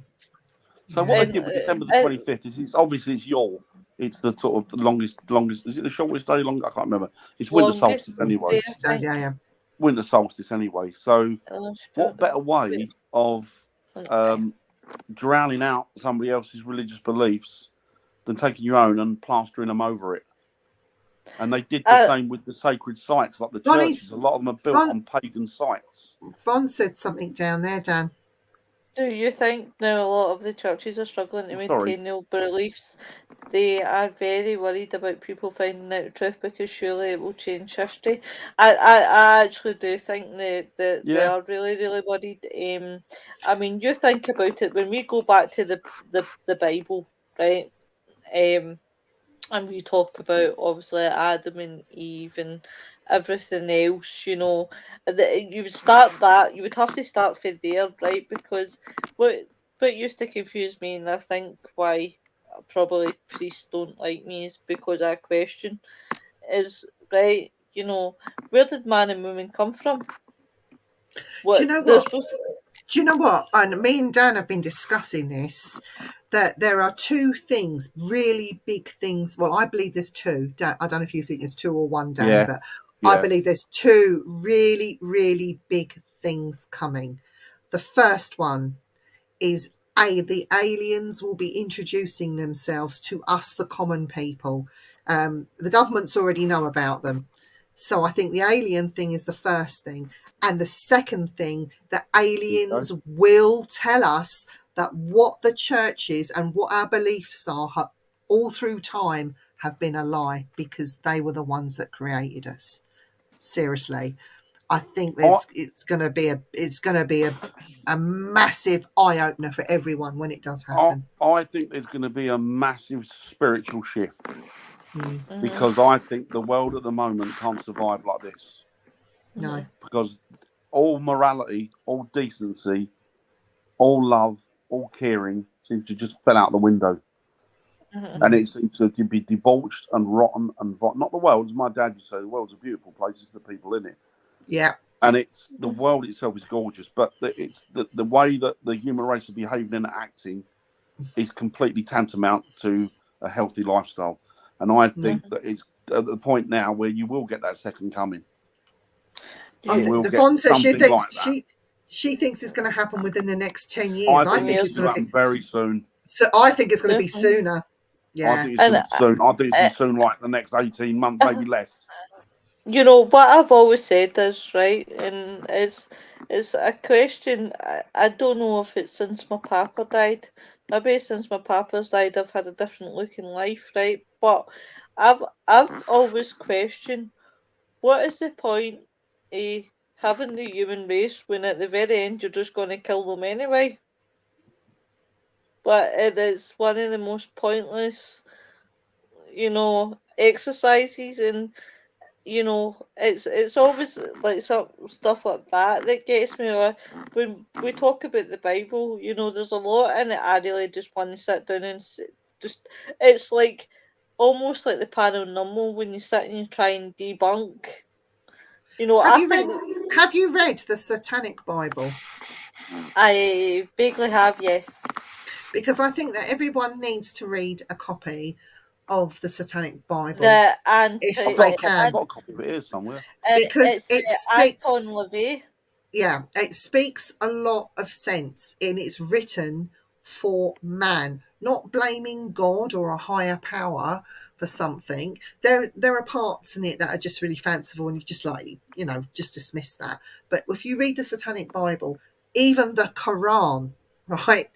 I'm not a Muslim, but I have a copy of the Quran. In fact, I've got 2 copies of the Quran, and some of that, and that the Quran is actually older than our Bible, believe it or not. Oh, wow. And it even mentions, parts of it mentions Jesus in it. How Muhammad, when it's a disciple. So, you know, I think you can read as much as you want to read and take a little piece from everything, so long as, you know, you use it in the right way. I don't think there's any wrong in it, regardless of what you believe in. You know, there's no right or wrong. But just do the right thing to your fellow man and to animals. You know, you just Common sense, I think basically. the church itself is starting to erode now, and I think with the erosion of the church, with the loss of looking towards a God, without that unification, all of a sudden society is starting to fall apart. Yeah. Because people are thinking, well, it don't really matter, does it? You can do this, you can do that. It doesn't really matter, does it? You're not answerable anyway. You are. Even if you're answerable to yourself, you're answerable to somebody. And the thing is that morals have gone. Yep, and the world is just crumbling. And I think that it's got to the point where it's going to, say what you want about different religions and that. The one good thing about religion is it keeps society ticking over at a norm. It keeps people. Weren't these books written by? They weren't written as a book. It was written on parchment, on scrolls, by keepers of the village elders and things like that, as a record of things that was happening. And that's how these books came about. Do you know what? I joke about, obviously, I could just imagine all these guys sitting around a table pissed and thinking, what can we write in the next sentence? All right, well, we'll just make up about the wine and the fish and how Moses walked in water, Noah's Ark, do you know? I believe Mrs. they're Brown's, good. I believe that the books are good. I believe that they're for good. I do believe that they're for good. There is I believe a book. that people's interpretation of them. There is a book that was found in a cave in Ethiopia, that predates the Bible and Jesus by about 400 years. Read that book. What do you call it, don't they? The scrolls. It's called the Book of Enoch. They the church, the Vatican, ordered all copies of it to be removed and burnt, but they found one surviving copy of it in a cave in Ethiopia, and it went out to press very quickly. And if you read that, it will discredit everything that you have written and read in a Christian Bible.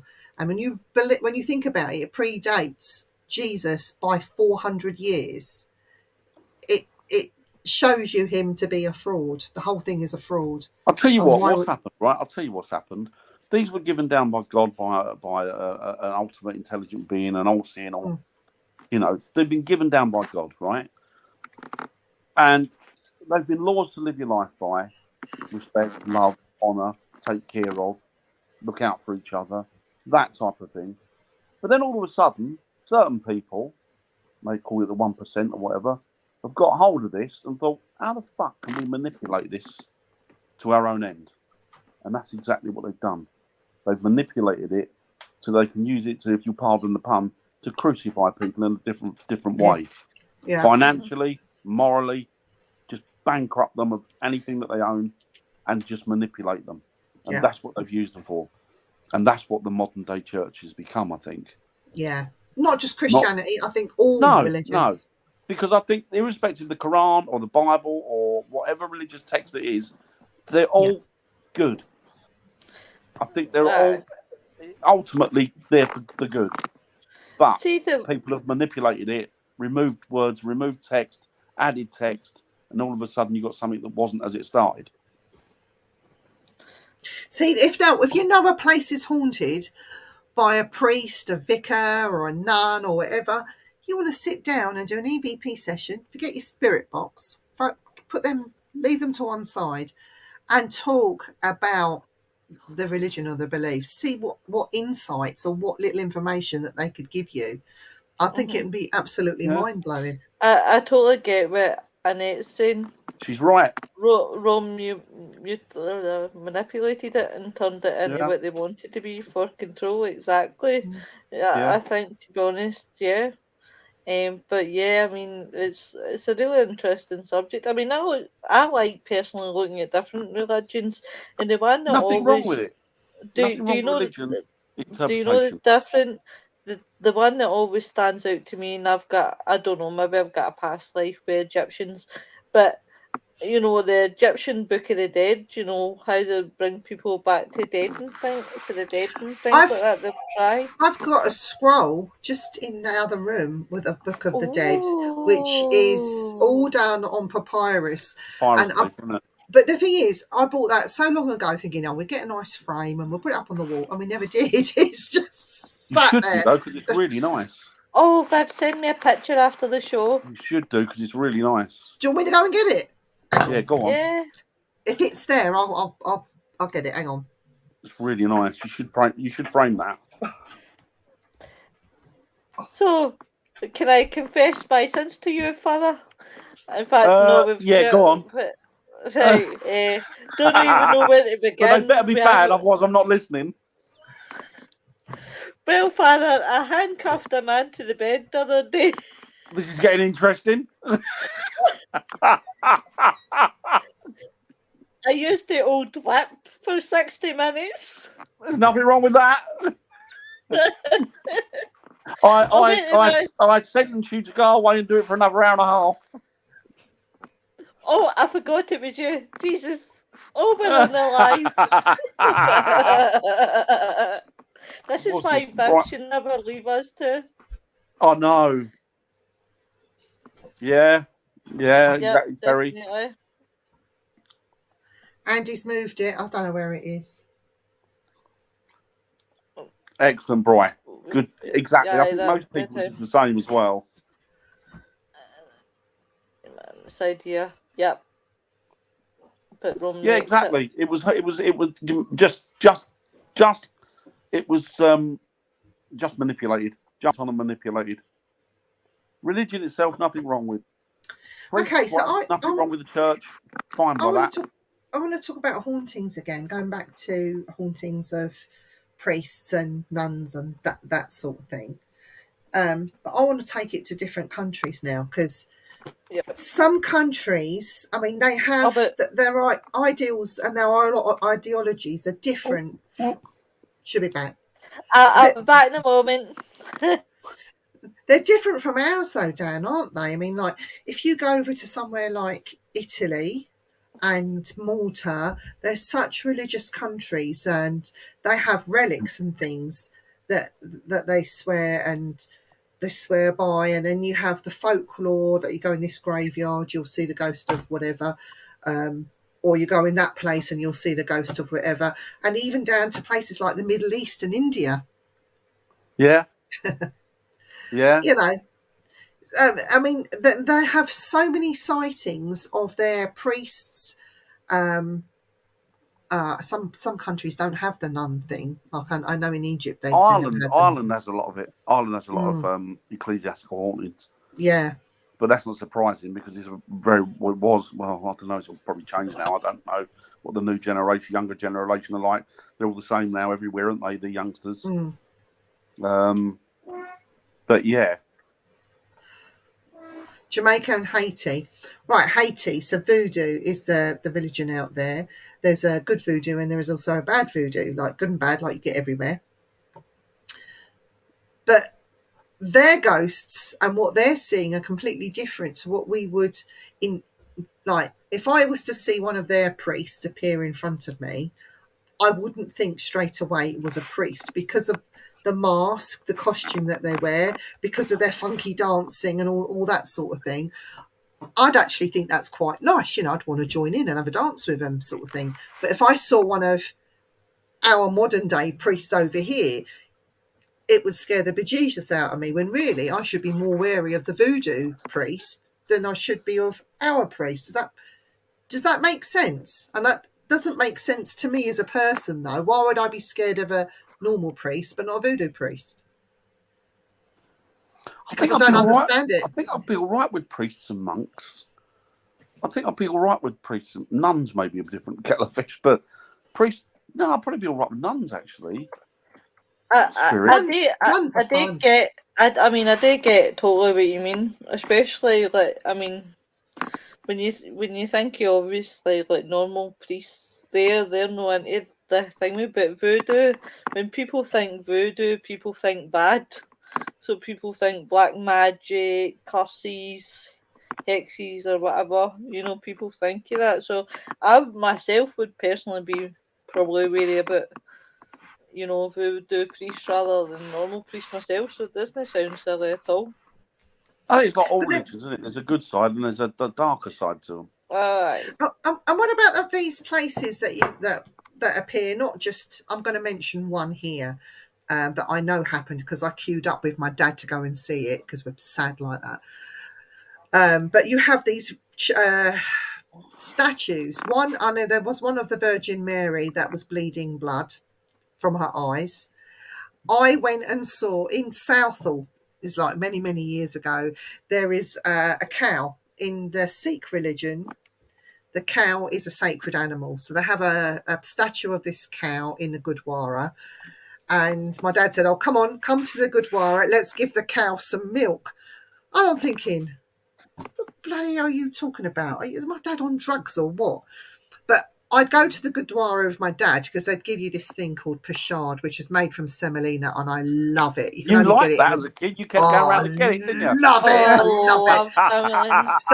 So I thought, well, I'll go with my dad and get some good prashad, and then I'd get they feed you afterwards as well. So you get a nice Indian meal afterwards. I was all vegetarian because it caters for all then. So anyway, we went up there and my dad's going, oh, we got to go in the shop and get a pint of milk to give to the cow. And I'm thinking, what on earth are you talking about? My dad was off his head. So I just goes, yeah, whatever, Dad. So anyway, as you go into the Gurdwara, you have your pint of milk and you give it to the man. So he puts it with the other milk, but he gives you a little dish and he pours some milk into this dish. And you went up to this cow and you put it on the mouth of this cow and it drank the milk. The milk disappeared. It's like the statue absorbed the whole lot of it. And there were people queuing up for miles. And there was it was standing on a plinth. So there were, if it was leaking milk, you would have seen, you know. But this cow... Was this an extraordinary thing, or was it just like this is the religion? It was a one-off thing. Gurdwaras have got it. Oh, it was a one-off thing. It was a one-off thing, and they were calling it a miracle, and it was blessed, and Guru Nanak was in the room, and all this sort of. And I was just looking at it, and I'm thinking, well, maybe that cow's made from something that absorbs moisture, you know. So I'm looking round to see if I can see any leakages. I couldn't find any. But that again, like, it's a form of paranormal phenomena. I still think that there is a reason why this happened, but everyone in that Gurdwara was saying how this was a miracle and everyone was blessed to have seen it and to give the cow milk. When my dad was given this saucer of milk and he was really getting into it, and I'm thinking, it must be porous. It must something must. But he said, no, it's a miracle. We witnessed a miracle today. And I'm thinking, no, we haven't. I'm just going to go and get some more prashad while you talk to that woman. You know, I wasn't interested in it. It's funny. Here's a question for you guys, right? What's your opinion on, right, and this is not to offend anyone, right, but what's people's opinion, well, everybody in the chat as well, opinion on these ceremonies that they have in America, and it's like the healing, like you could have you have like a broken leg or a broken arm, and they bring them up and they're like, oh, praise Jesus, and the evangelists, the evangelists, yeah. I mean, what do you guys? I think it's a money-making scam. Do you know what? I personally, I laugh. I shouldn't laugh because it's not funny, but I laugh because I'm thinking, like, did they just? I just don't get it. There's no way that, like, somebody, whoever, and they walk up to them and go, "Oh, that's you." I saw some evangelists that get some of the most deadliest snakes in the world. These ones had cobras, and they were holding the cobras and letting the cobras go all over them and all this. And I'm thinking, you effing stupid bastards, right? Because one bite from them, they've got 15 minutes, that person's dead. A couple of people did get bit and did die, didn't they, of the cobra bites. They stopped doing the pit of snakes. I'll tell you what that's done. It's ridiculous. I'll tell you that's done with cobras. The thing with cobras, now you've got to be, when you go to India and places like that, you can see these blokes that they ranch them, they wrangle them, and they get in amongst them, they do. With a cobra, because I've got mates that have done it, and if I were thinner and agile, I probably would have had a go myself. What you do is when it obviously third of its body goes, hoods itself. Oh my god! I'm actually sitting here getting the heebie-jeebies. When it strikes down. Yeah. So when you see these guys walk up to them, put the hand on their head, push them down, then kiss them on the head. If you look, they're keeping their legs away. If the cobra shot down, it get your legs. When you go over it and you go down and over it to kiss it, it can't strike up. So the chances of getting bitten. I don't think that makes any difference whether they're milked first or not for their venom. Oh no, they'll still be venomous. Oh, it takes even a little drop. I've got dead ones. I've got a diamondback rattlesnake head. Oh my god! Which is, I've still got it, and it's still be venomous on that. And I've still got venom in the teeth. There's enough venom in there that I could extract that would kill Andy if I could just put a little drop in his teeth. He'd be dead within 15 minutes. I used to work. Seriously. I worked with a guy who worked with venomous snakes, and I used to, when I was a zookeeper, and I used to help him out moving them and cleaning them and stuff. And he knew what he was doing. Of course he did. But even after death, even some in the freezer, he told me once, but he shouted at me once because I put my hand deep in the freezer, and he, get your hand out. I went, why? He said, I've left the copperhead in there. The copperhead had been dead for about, 3 or 4 months, but the venom's still very much a living thing. So yeah, there's, but what they do, if you lean over it, it can't strike up. So the chances of getting hit is pretty, remote. Yeah. But it strikes down and catches you on the leg, you're knackered. Do you know, these evangelists, as somebody's put, that they've got, it's about money. It's all money. It is all about money, and they do pick on the vulnerable, as Vaughn says here. Yeah. They do. So they just it's pick a crawl. on the vulnerable. They honestly do. They're amongst the nastiest individuals on the planet, I think. You look at them, and there was one who went on there, and he said, no, and I got on this plane, he said, when I was on this plane, this private jet that I got, he said, Jesus said, no, man, you need a bigger private jet, and you need to speak to your congregation, and they will pay for it. They will find a way, because if you're going to do my work, was that no a guy? Was he no the guy? There's a scene in Religious, and it was the guy. Was it the guy that sung Sexual Healing? I don't know. I can't really remember the scene, but he was one of them, and Bill Maher said to him about having this big, huge gold watch on his wrist. Wasn't it? He was giving out envelopes, and people were to put folded money in the envelopes, and in a tray, not coins or anything. You'd put your money in an envelope or a check. He would accept checks. And also all major credit cards, apparently, if I remember rightly. Yeah, it was credit cards. I think it was him. Bryce asked a question. There's a few of them like that. He said yes, but they're less likely to strike as they know they're low. Do you know what, Brian? Let me tell you just quickly. No, they'll strike any point, Brian. They'll strike, but the thing is, they won't strike up. This is a personal story, right? My father's best friend in India. Now they have what is known out there, quite common, is the king cobra snake. And my mum and my dad had been out with his best friend and his wife, been out for a meal, and they turned up at the restaurant on a scooter, and I think my dad and my mum took a taxi, and they had a lovely meal. And on the way home, the wife she got in the taxi with my dad and my mum and my dad. She got anyway. They went and dropped her home. He had to go off somewhere first to pick something up.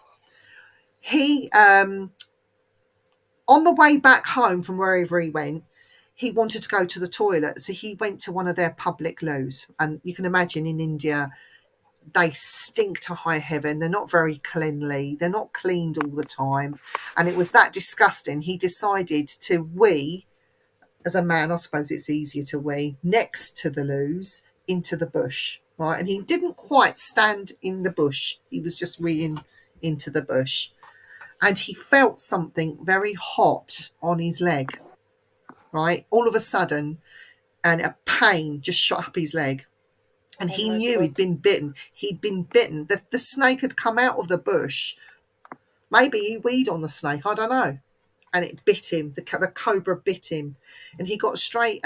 He went home first because home was nearer, and he said to his wife, "Take me to the hospital now." So she dropped everything. So she had to ride the scooter because he couldn't.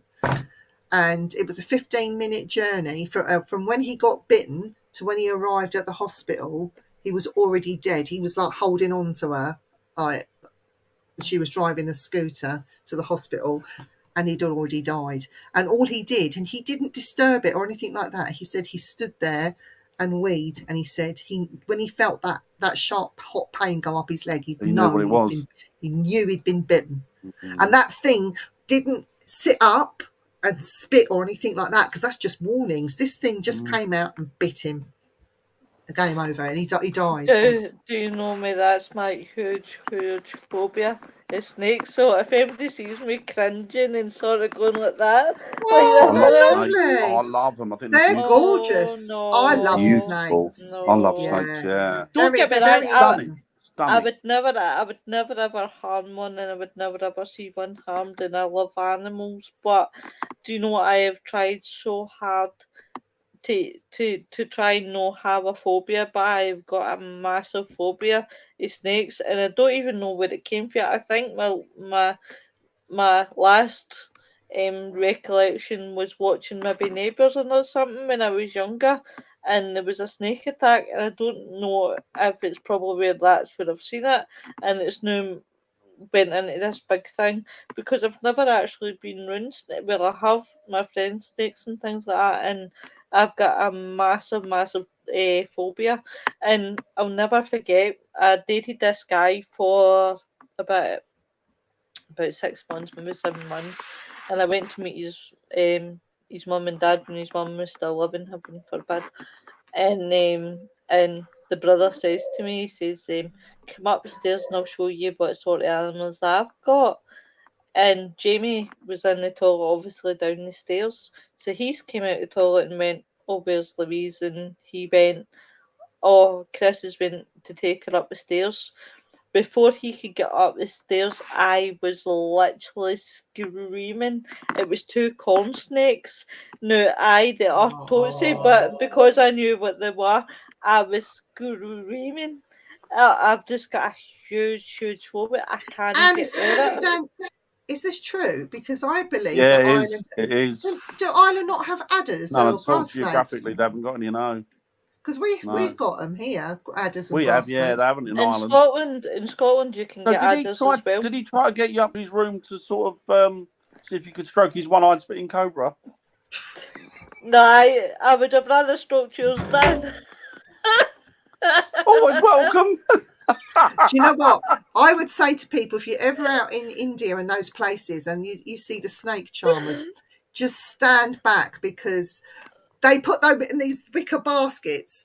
But they're amazing out there, though. What they don't show you is when they've already agitated the snake, so he's already risen and he's doing this and his hood is out.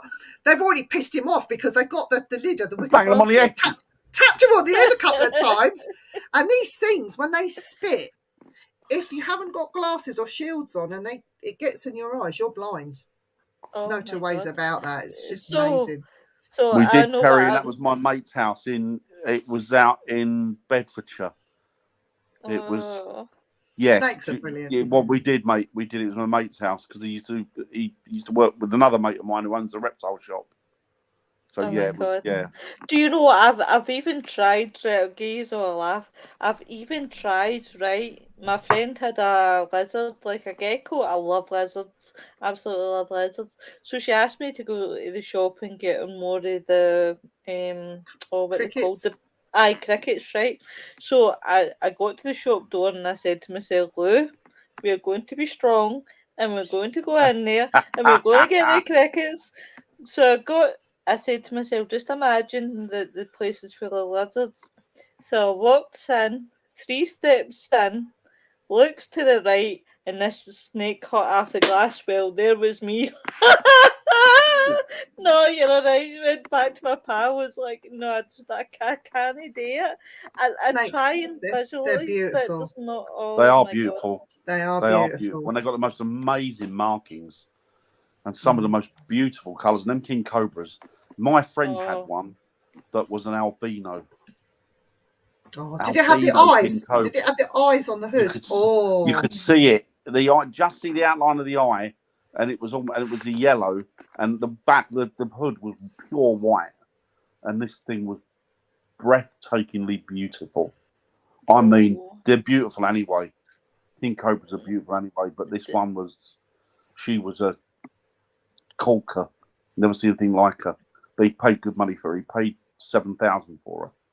Oh my god! So was he a priest? Because the priests, these evangelists, and even some of the Indian gurus, they do use snakes as a tool to preach religion and they stuff do. like that. Yeah. No, he weren't nothing. He was not religious in the least. This bloke, his religion was reptiles. That was his own religion, reptiles. It's crazy, isn't it? But anyway, right, we better. We got 3 minutes. Night. Yeah. Oh my god, we're nearly 2 hours. We did very well.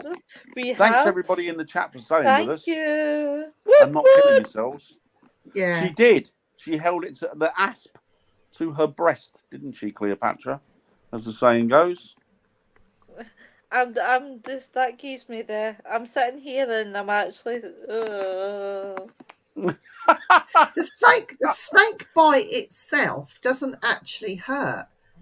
The actual bite when he bites you doesn't actually hurt. No, sometimes you don't even know you've been bitten. It's the stuff that they pump into you. That's the stuff. It's the same with spiders. It's like they anaesthetise you. When they bite you, they release an anaesthetic, which numbs the area. So that's why people go, "Oh bloody hell! What's this hole in my leg? Where do these 2 holes come from?"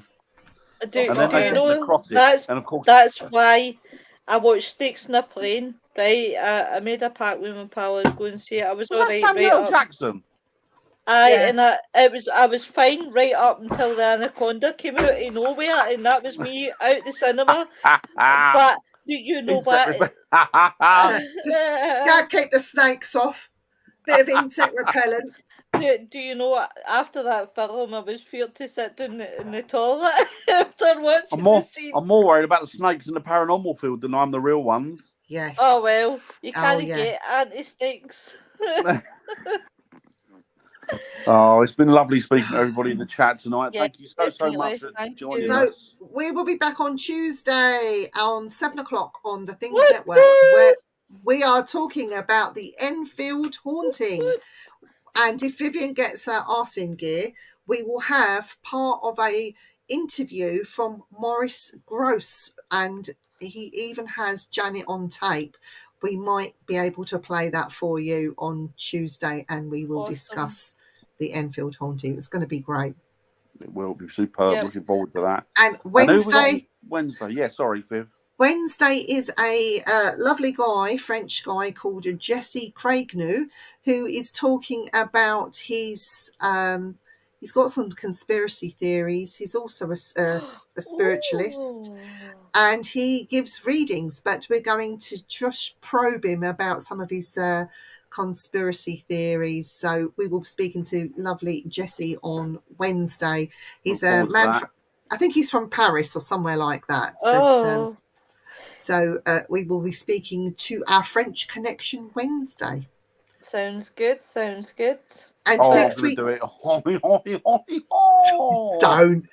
I will be pissing this way on Tuesday evening. I'm in love. Keep talking French to me, Daniel. And next week, what are we talking about next week? I better write this down. Lois said something next week. What was it, Lois? I can't remember. Ancient folklores. Folklore, yes, folklores. Ancient folklore. I can't say ancient. It sounds like I'm saying folklore. Scottish. Let's talk about that.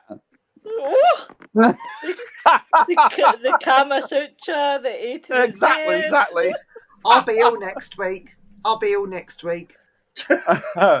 What we want you lot to do is, if you're going out ghost hunting, stay safe, have a fantastic ghost hunt, have a fantastic weekend.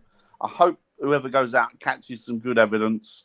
even if it's just for themselves. And remember, we have had hot weather. The adders will be out. So just take care. Use your torch in the dark. You don't know where you're stepping. Just stay safe. Take it easy, everybody. Take it easy. Look after yourselves and stay safe and have a great weekend. And we'll speak to you next week. Bye. Bye. Bye. Bye. Bye.